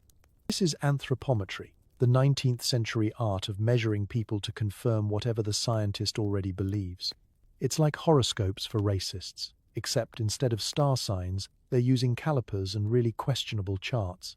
And much like horoscopes, it can sound scientific if you say it with enough authority and have sideburns large enough to store pens.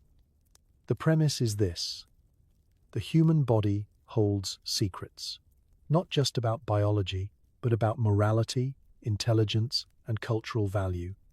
Measure enough foreheads, weigh enough skulls, and surely you'll uncover the cosmic spreadsheet of who's on top. Spoiler alert. It's always the people doing the measuring. Every dataset, every average, just so happens to support the existing racial and class hierarchies. How convenient. The measurements aren't limited to the head. Everything is fair game. Hip width, emotional temperament. Nose angle, criminal tendency. Arm length, possibly a reflection of one's musical ability, or perhaps their evolutionary proximity to apes, depending on the day and the funding. The goal isn't clarity, it's classification, preferably in a way that keeps the aristocracy comfortably on top and the colonized firmly at the bottom. And where are these numbers going? Into dusty volumes with titles like Observations on the Cranial Index of the Borneo Malay or the Nasal Bridge as a Predictor of Civic Loyalty.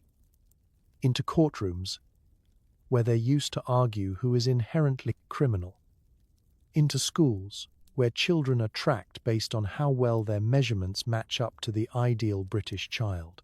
Into immigration offices, where facial angles might determine whether you're suitable to enter country. The obsession spreads like a rash.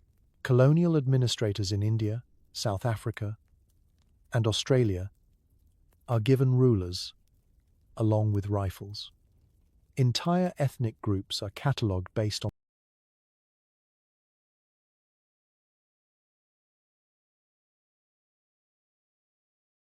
skull shape and shin length. Prisoners are measured before they're convicted. Soldiers are sorted by jawline. Even mental asylums get in on the action, with the belief that madness, too, can be measured in millimeters. The result is a sea of numbers masquerading as truth. Charts bloom with categories: Alpine, Mediterranean, Mongoloid, Negroid, Nordic, Celtic, Semitic, each with its own set of characteristics. Some are praised for noble features, others are condemned for deviant physiognomy. Never mind that most of the conclusions contradict each other. Never mind that the samples are skewed, the tools inconsistent, and the interpretations laughable. As long as it looks like science, it feels like truth. But here's the quiet, infuriating genius of it all. By turning bodies into data, the Victorians made prejudice look objective. No longer was racism just a matter of opinion, it was backed by evidence.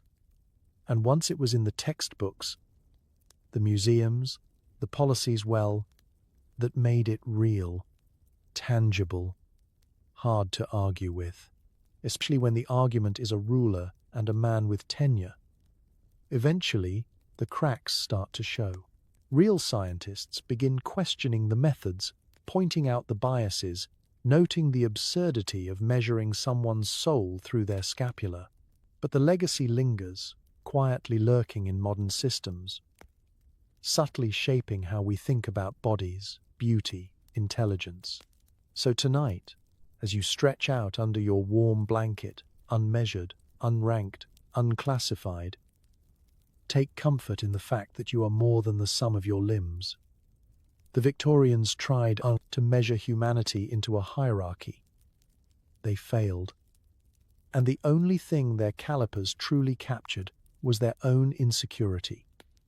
Sleep well and stay immeasurable.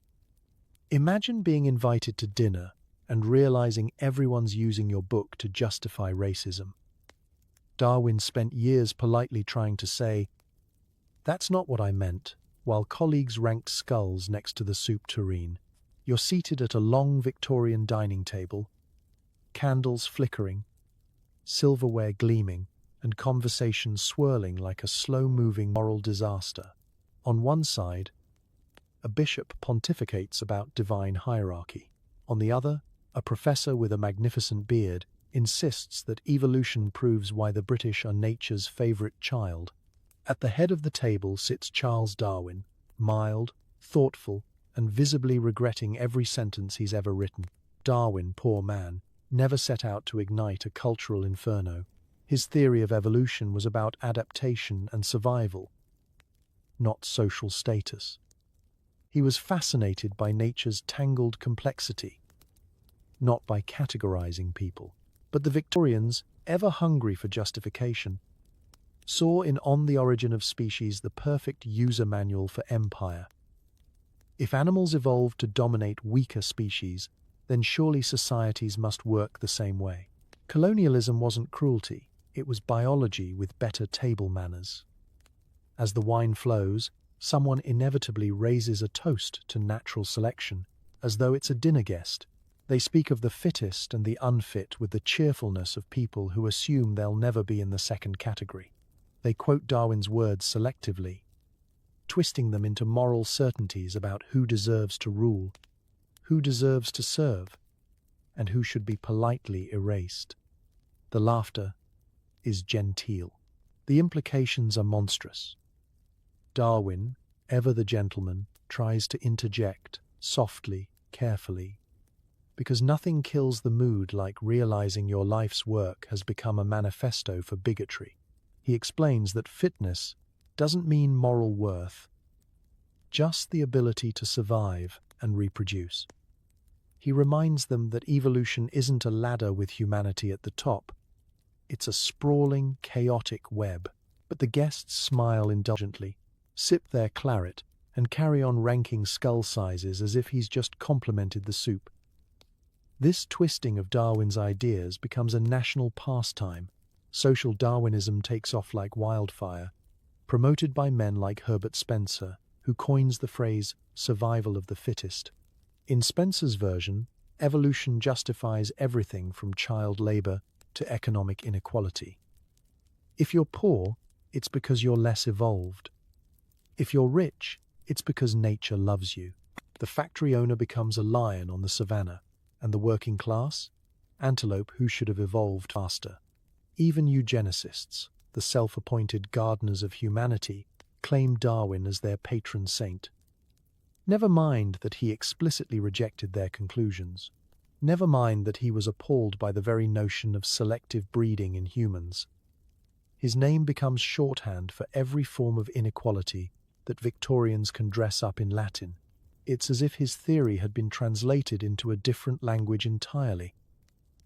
One where empathy got lost somewhere between the appetizers and the main course. Darwin spends his later years in increasing discomfort, watching as his nuanced ideas stripped for parts and repurposed into propaganda. He writes letters to friends, expressing his unease. He distances himself from those who use his name to rank races and justify empire.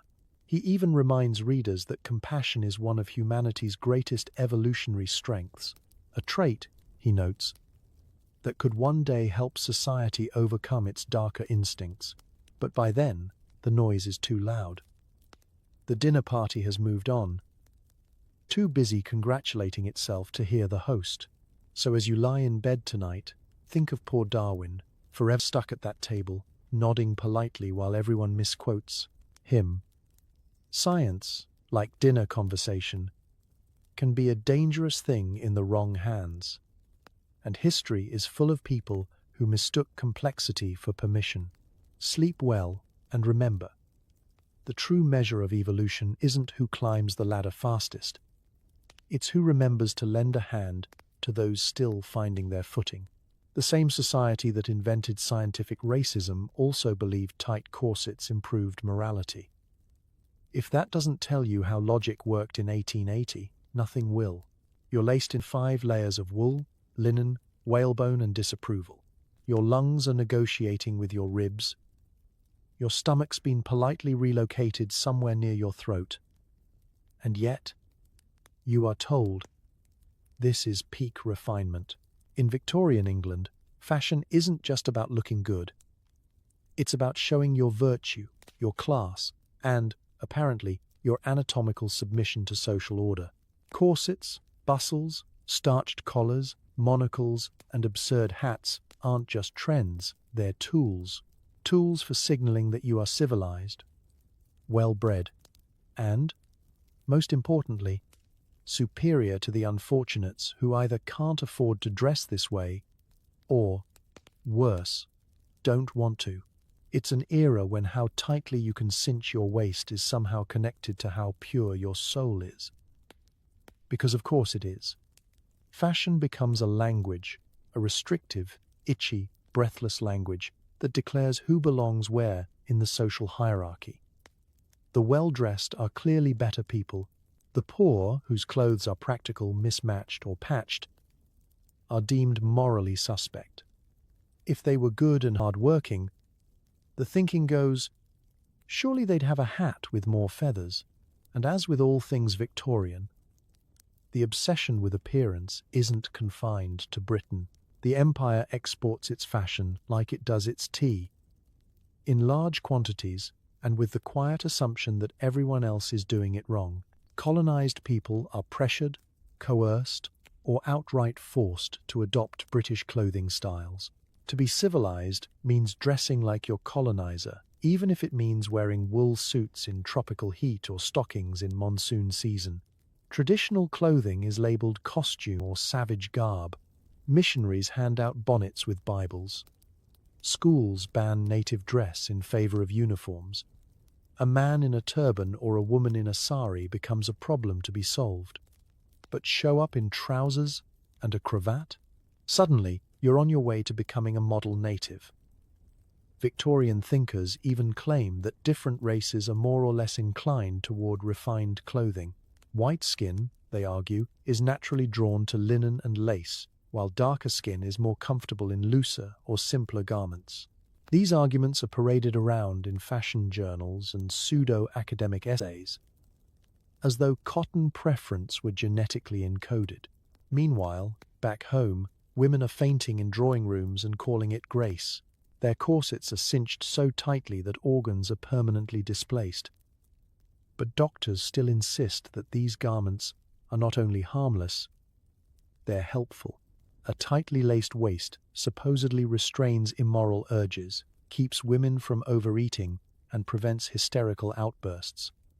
If you're thinking, that sounds like the cause of all three, you are correct. Men aren't spared either. Their suits are stiff, their collars strangling, and their shoes made of something that probably used to be a turtle. The goal is to look like a pillar of respectability, even if you can't bend your knees.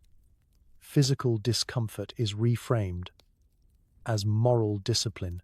If your spine is straight and your waist is waspish, then clearly your ethics are equally well tailored. It all becomes part of the same ridiculous logic. The British look civilized, therefore they are civilized. And if someone doesn't look British, well, they must need civilizing. This is how clothing becomes ideology. A pair of gloves isn't just an accessory, it's a declaration of superiority. So tonight, as you lie there in a blissfully stretchy t-shirt with no whalebones in sight, remember, the Victorians built a world where fashion dictated virtue and virtue justified conquest. Sleep well, knowing your worth isn't determined by your waistband. You are perfectly respectable in your pajamas, no cravat required. By the early 20th century, genuine biologists started dismantling these racist frameworks. But by then, the damage was done. Entire policies, institutions, and attitudes were built on nonsense in lab coats. You're standing in the aftermath of a scientific parade that got wildly out of hand. The confetti is calipers. The floats are covered in skull charts, and the marching band is playing Ode to Phrenology in a key no one asked for. The Victorian obsession with ranking people by their bodies is finally starting to lose steam, but only after it's already made a complete mess of everything. Enter the new wave of biologists, anthropologists, and geneticists with actual data, actual experiments, and the audacity to say, hang on, none of this adds up. They point out the obvious. Intelligence isn't linked to skull shape. Moral worth can't be found in a nostril angle. And race isn't a biological category, it's a social one wearing a lab coat that's been dry cleaned by colonialism. The backlash begins with careful corrections in scientific journals. Researchers start to dismantle the so-called racial hierarchies that Victorian pseudoscientists had so confidently etched into textbooks. New studies emphasize variation within groups over difference between groups. The Human Genome Project doesn't exist yet, but even early 20th century biologists begin noticing that human genetics are far more fluid, complex, and overlapping than any neat racial taxonomy would allow. And yet, the bad ideas refused to die quietly. Victorian pseudoscience had been so successful not because it was smart, but because it was useful. It gave empires justification, politicians cover, and elites a sense of cosmic importance. And it had wormed its way into institutions like an idea-shaped termite infestation. Universities still taught outdated racial typologies. Museums continued to display skulls in racially segregated glass cases.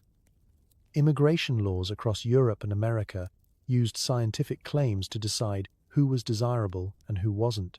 Eugenics programs, still gathering steam, framed forced sterilization and segregation as acts of public health.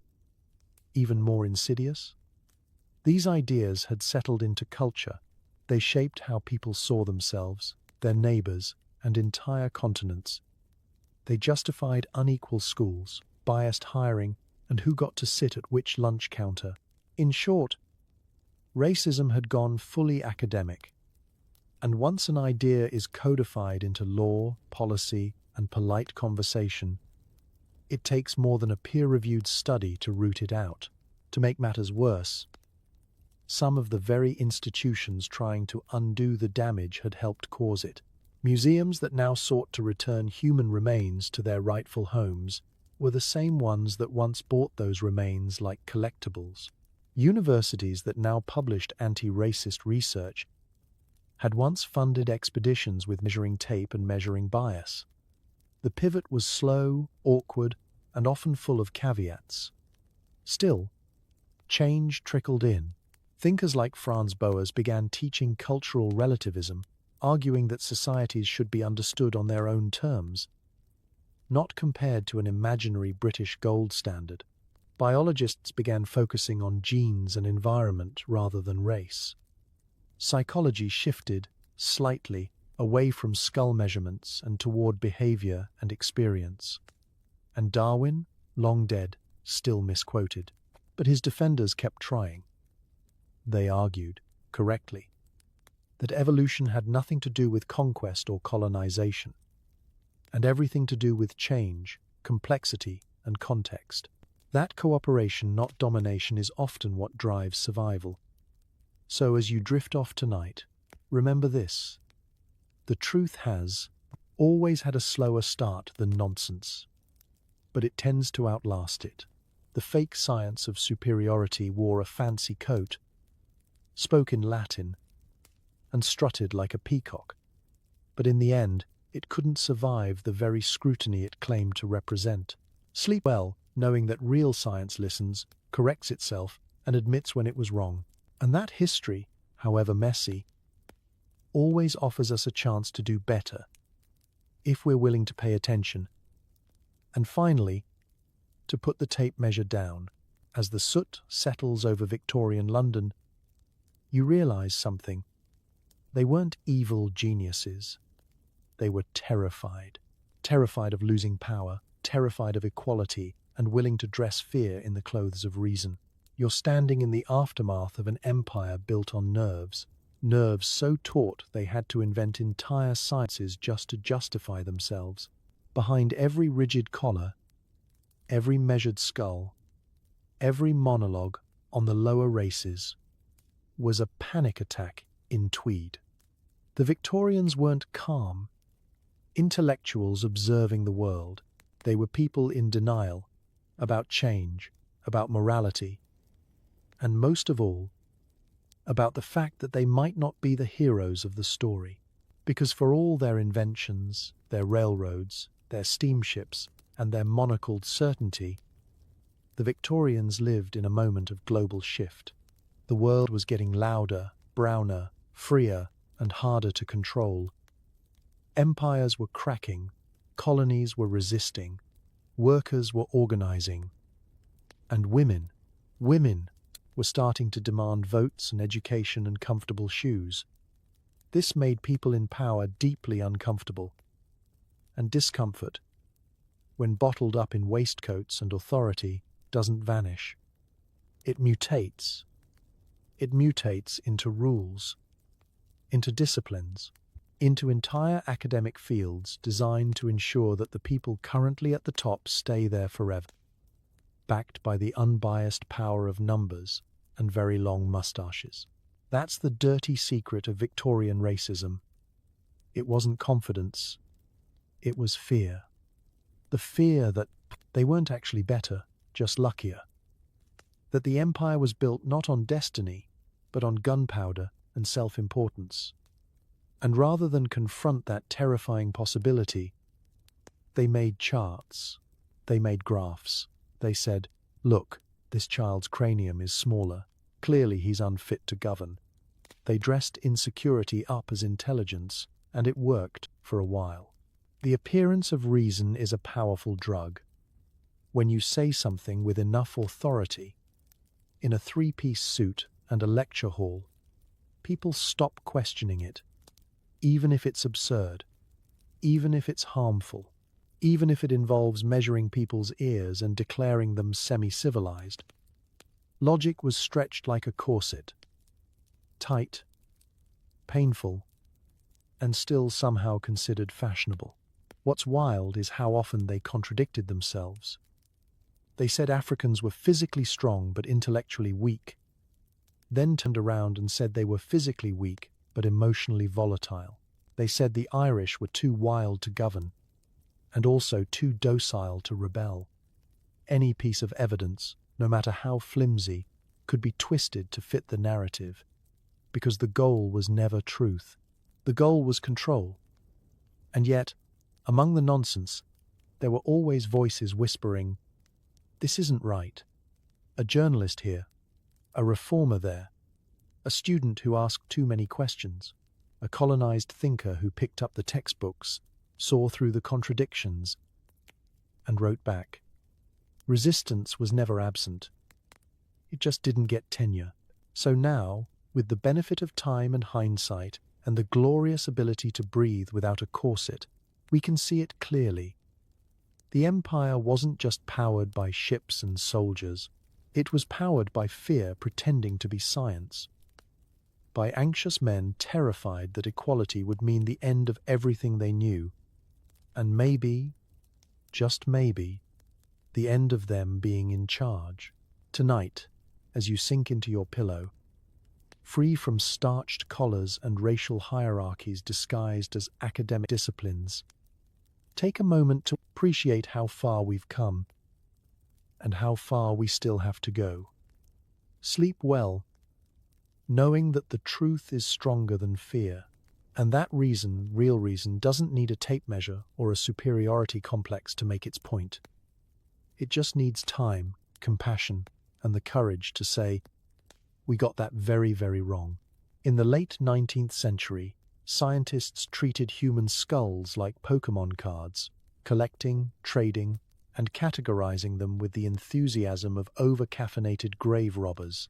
Entire expeditions set out, not for gold or glory, but for craniums, the skulls of indigenous people, enslaved Africans, and colonized populations were shipped by the hundreds to London, labeled specimens, and stacked in wooden drawers beside tea sets and beetle collections.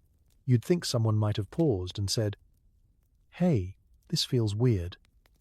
They didn't, because nothing says scientific progress quite like turning someone's ancestors into data points. You wake up in a Victorian university lab, surrounded by wooden drawers, brass instruments, and the unmistakable smell of formaldehyde and entitlement. Each drawer opens to reveal a neatly labeled skull. Zulu male, approx.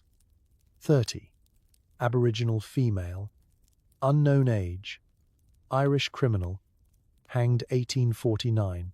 The labels are written in looping cursive, as though the ink could somehow make the theft feel polite.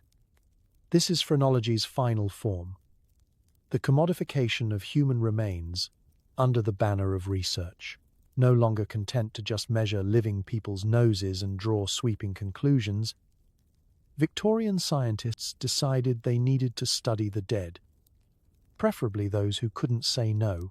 The thinking was disturbingly straightforward. If you want to understand the hierarchy of humanity, you'd better have a few thousand skulls lying around to prove it. And so, the skull trade was born. It was global, brisk, and horrifying. Anthropologists, collectors, missionaries, and even military officers participated. Digging up graves, raiding battlefields, or acquiring the remains of recently deceased colonized individuals was seen as an unfortunate but necessary side quest for science. Ship manifests from this time read like something out of a gothic horror novel: tea, textiles, gunpowder, and 6 boxes of assorted skulls. The British Museum, the Royal College of Surgeons, and various university anatomy departments competed to grow the largest collections. Skulls were sorted, catalogued, measured with endless precision, and ranked according to the theories of the day.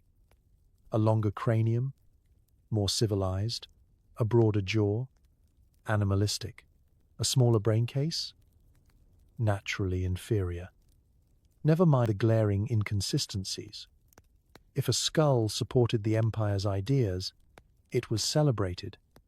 If it didn't, it was dismissed as anomalous. And this wasn't just fringe science, it was mainstream. Eminent professors gave lectures to packed halls, showcasing skulls as if they were trophies. They'd hold one up and say, "Behold, the cranium of a Papuan, noticeably lacking in moral architecture," while sipping tea and receiving polite applause.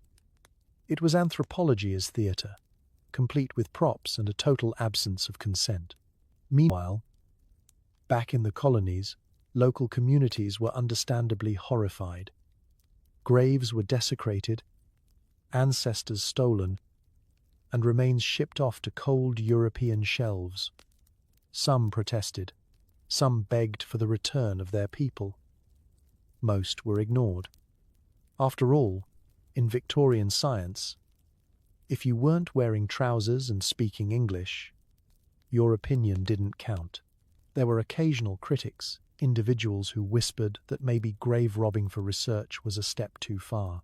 A few even argued that collecting skulls without consent might be, at best, unethical and, at worst, a deeply creepy hobby. But their voices were drowned out by the chorus of prestige, funding, and imperial pride. Over time, the scientific community moved on from skull measurements to newer forms of pseudoscience, leaving behind tens of thousands of human remains, boxed and forgotten in dusty storerooms. Some are still there today, waiting, unceremoniously catalogued and wholly misunderstood. So tonight, as you lie comfortably in your bed with all your bones where they belong, reflect on the deeply strange moment in history when knowledge meant collecting heads. The Victorians measured, ranked, and sorted human lives into drawers.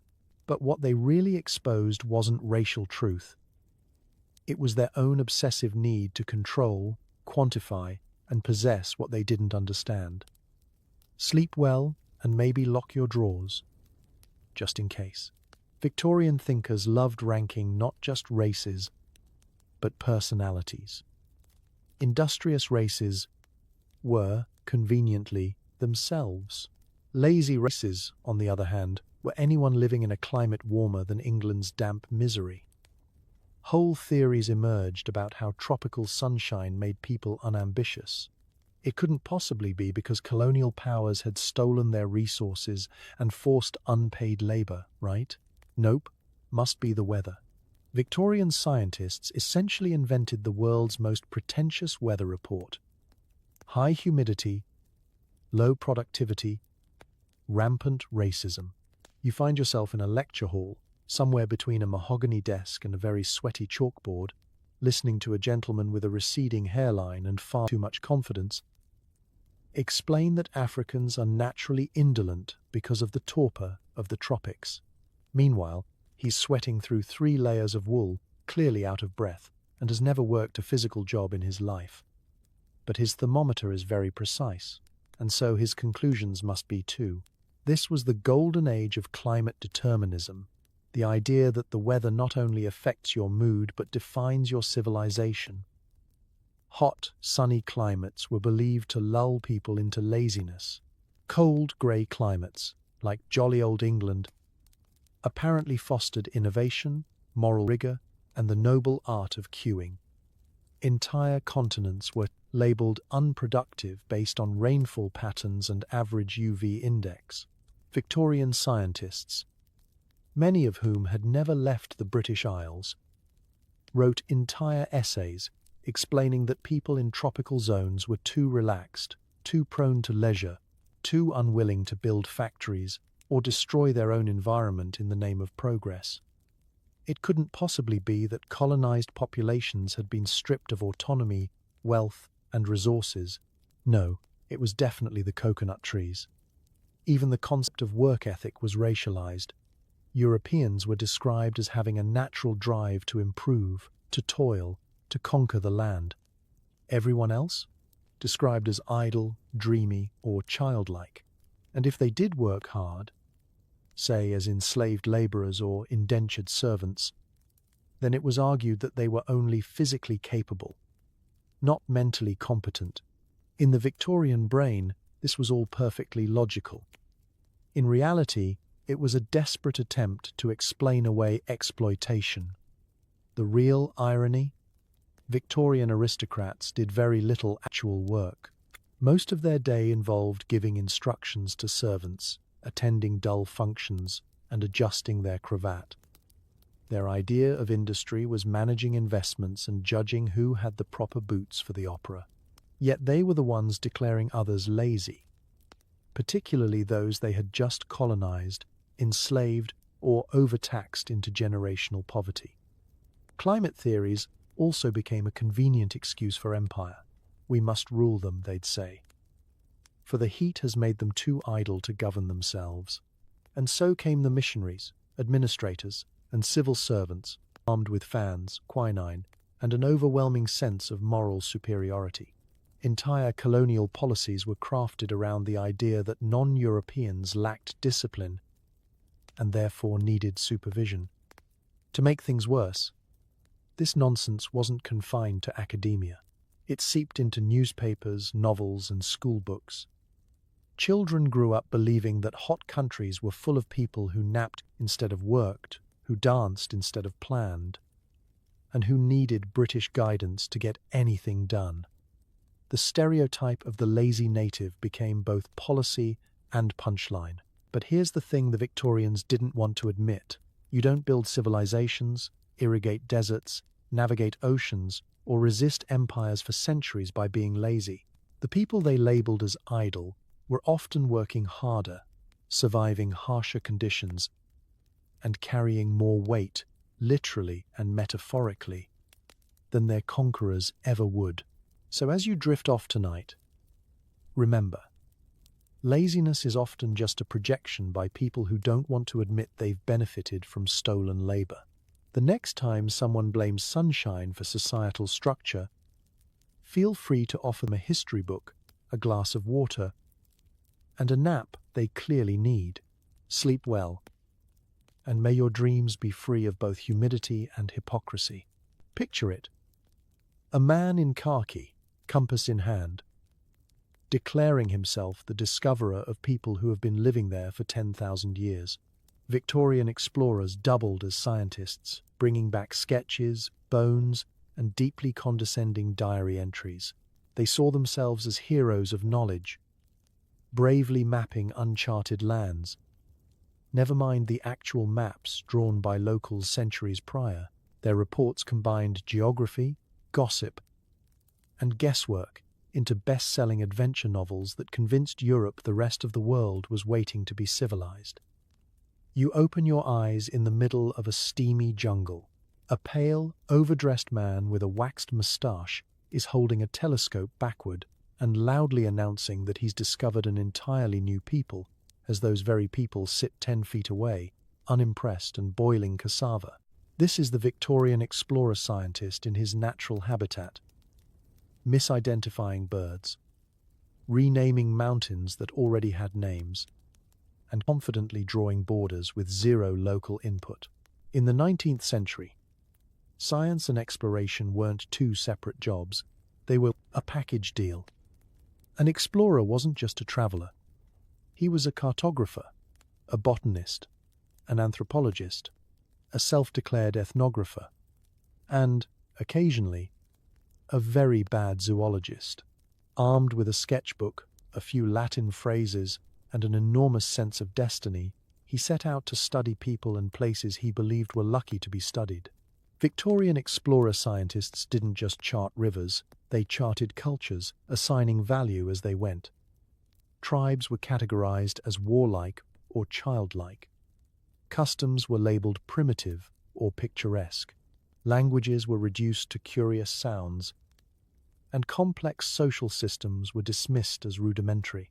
All of this, of course, was written up in elegant prose that made the explorer look brave, brilliant, and just colonial enough to get a book deal. And those book deals? Oh, they were gold.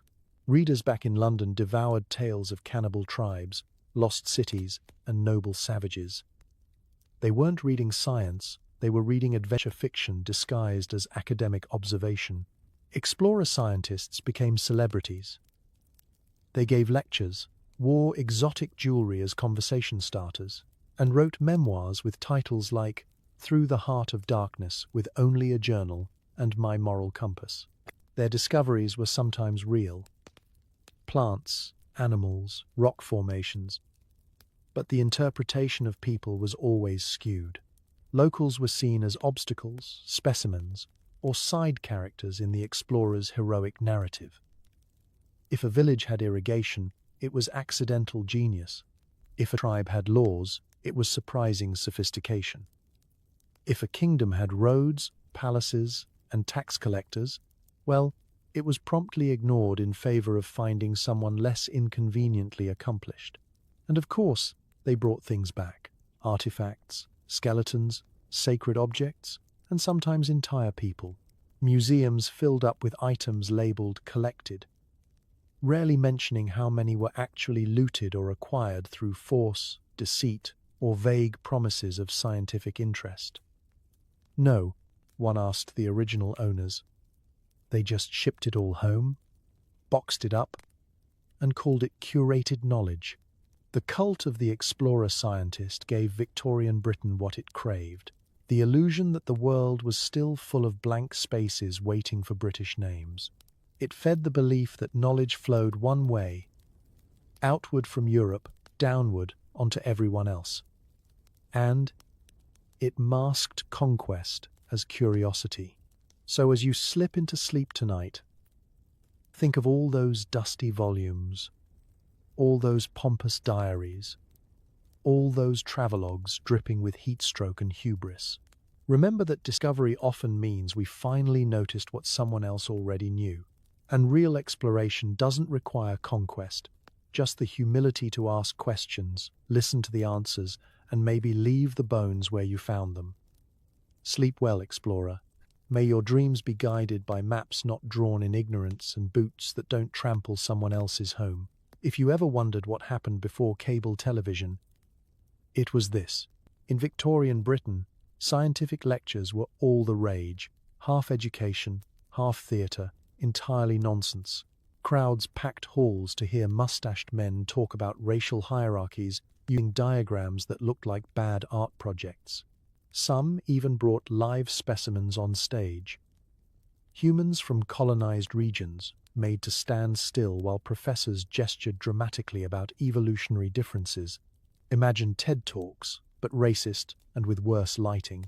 You take a seat on a creaky wooden bench in a crowded lecture hall. The air smells like damp wool and intellectual overconfidence.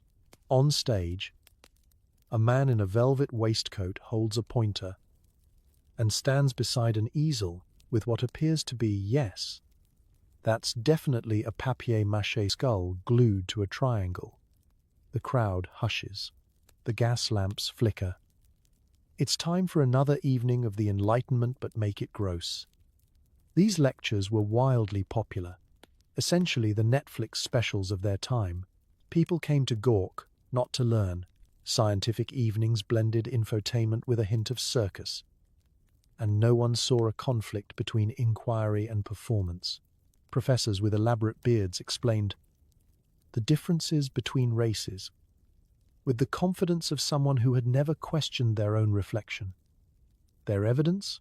A few calipers, some oil paintings, and a tendency to pronounce data like it came from Mount Olympus. This wasn't limited to dusty universities. These shows toured music halls and civic centers. Posters advertised them like magic acts. See the skull of a native. Discover why your nose shape proves you're more evolved. Parents brought children, ladies brought notebooks, gentlemen brought egos. Everyone brought the assumption that they were at the top of whatever chart would be shown next. And the charts. Oh, the charts. Pyramids of human development, with white Europeans perched comfortably at the peak, surrounded by laurel wreaths and flowing drapery. Below them, a descending staircase of racial caricatures, each one drawn with less effort and more malice. These weren't just diagrams. They were Victorian vision boards of superiority, pasted together with bad anthropology and worse intentions.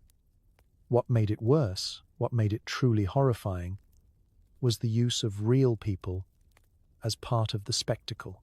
Ethnological exhibits featured individuals from colonized regions brought on stage to stand silently while professors explained their supposed physical and mental shortcomings. These people were often forced into traditional dress, posed stiffly, and labeled with pseudoscientific jargon that stripped them of dignity, agency, and even their names.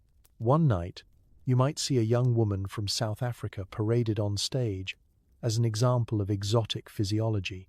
Another evening, a man from New Zealand is asked to smile so the audience can examine the curvature of his teeth. It was Human Zoo meets PowerPoint presentation, Except the PowerPoint was hand-drawn and dripping with racist conjecture. The audience rarely questioned it. Why would they? The lectures confirmed everything they already believed. That they were smart, moral, destined to rule, that their civilization was the most advanced because a man with a degree and a chalkboard said so. The theatre of science became the cathedral of empire, where faith in one's superiority could be reaffirmed, weekly, for the price of a ticket. But beneath the applause and the ridiculous diagrams, there were cracks. A few brave souls stood up to the spectacle. They wrote rebuttals. They questioned the methodology. Some even demanded an end to live displays. But in a room full of applause, the truth has to shout to be heard. And often, no one wanted to listen. So tonight, as you dim the lights and settle in, remember that not everything presented as science is rooted in truth. Sometimes it's just fear, dressed up in academic robes, waving a pointer and performing for a crowd. Sleep well, and may your dreams be free of chalk dust, bad lighting, and deeply misinformed lectures. By the time the 20th century arrived, Victorian science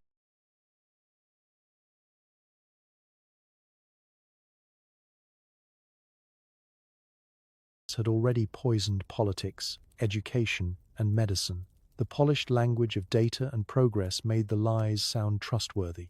Those skull charts and skin color hierarchies didn't just disappear, they morphed into early eugenics programs, immigration policies, and intelligence tests designed to prove what bigots already believed.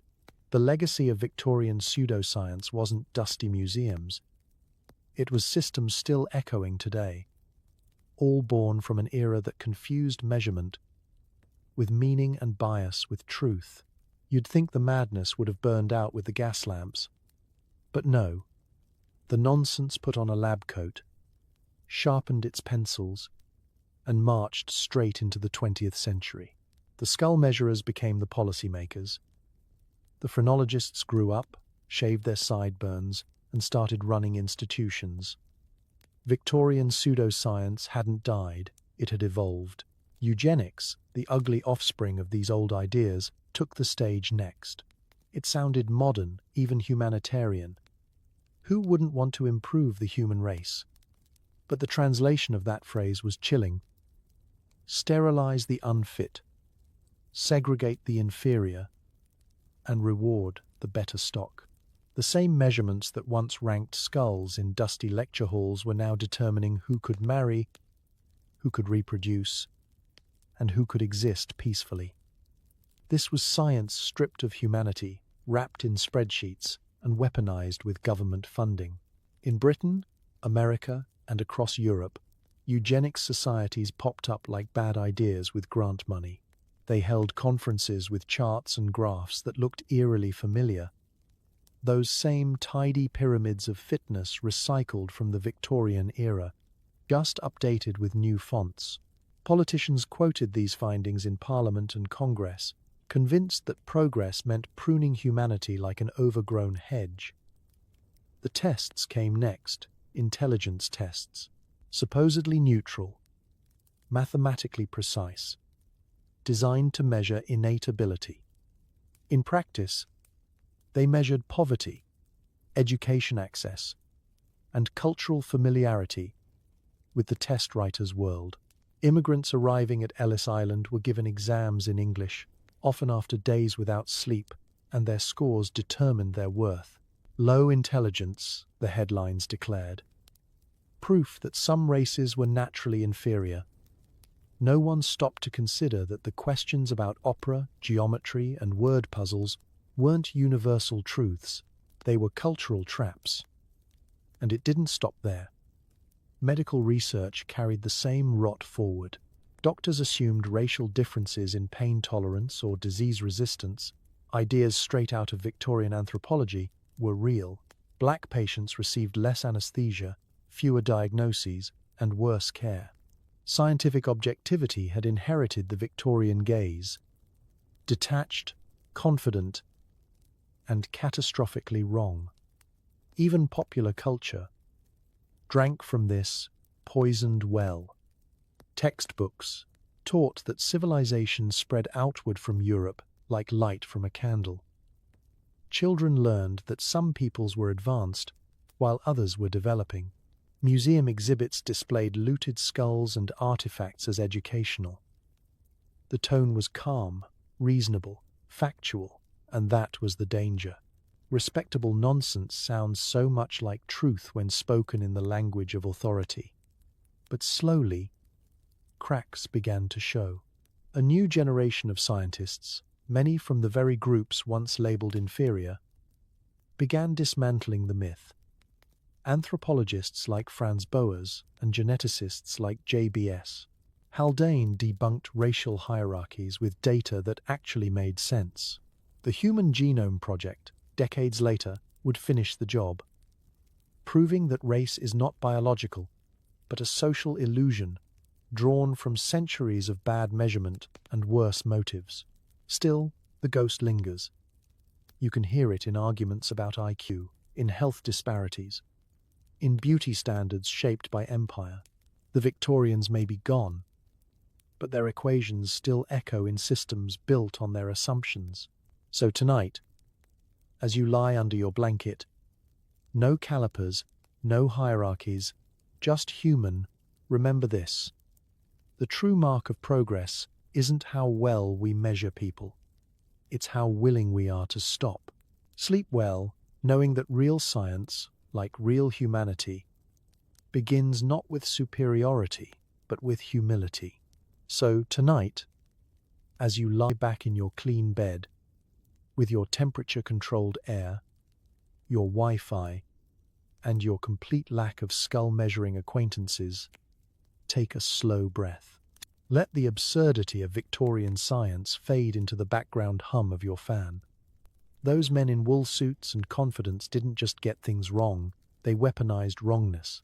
They built entire systems of inequality out of rulers, tea, and Latin words that sounded smarter than they were. And somehow, it all made sense to them. But here's the strange comfort in that. History is a mirror, not a verdict. Every era thinks it's the smartest one in the place, room. Every society has its blind spots, its bad science, its certainty that it's on the right side of progress. The Victorians had phrenology, we have social media algorithms. Both involve questionable data, and far too many men explaining things no one asked about. Still, it's worth remembering the people who pushed back. The scientists, writers, and thinkers who called nonsense by its name. They were the quiet voices saying, maybe measuring skulls isn't enlightenment. They remind us that progress doesn't come from the loudest people in the room. It comes from those willing to say, wait, are we sure about this? So as you drift off tonight, maybe whisper a small thank you to curiosity, to humility, to the comforting fact that human stupidity, while vast,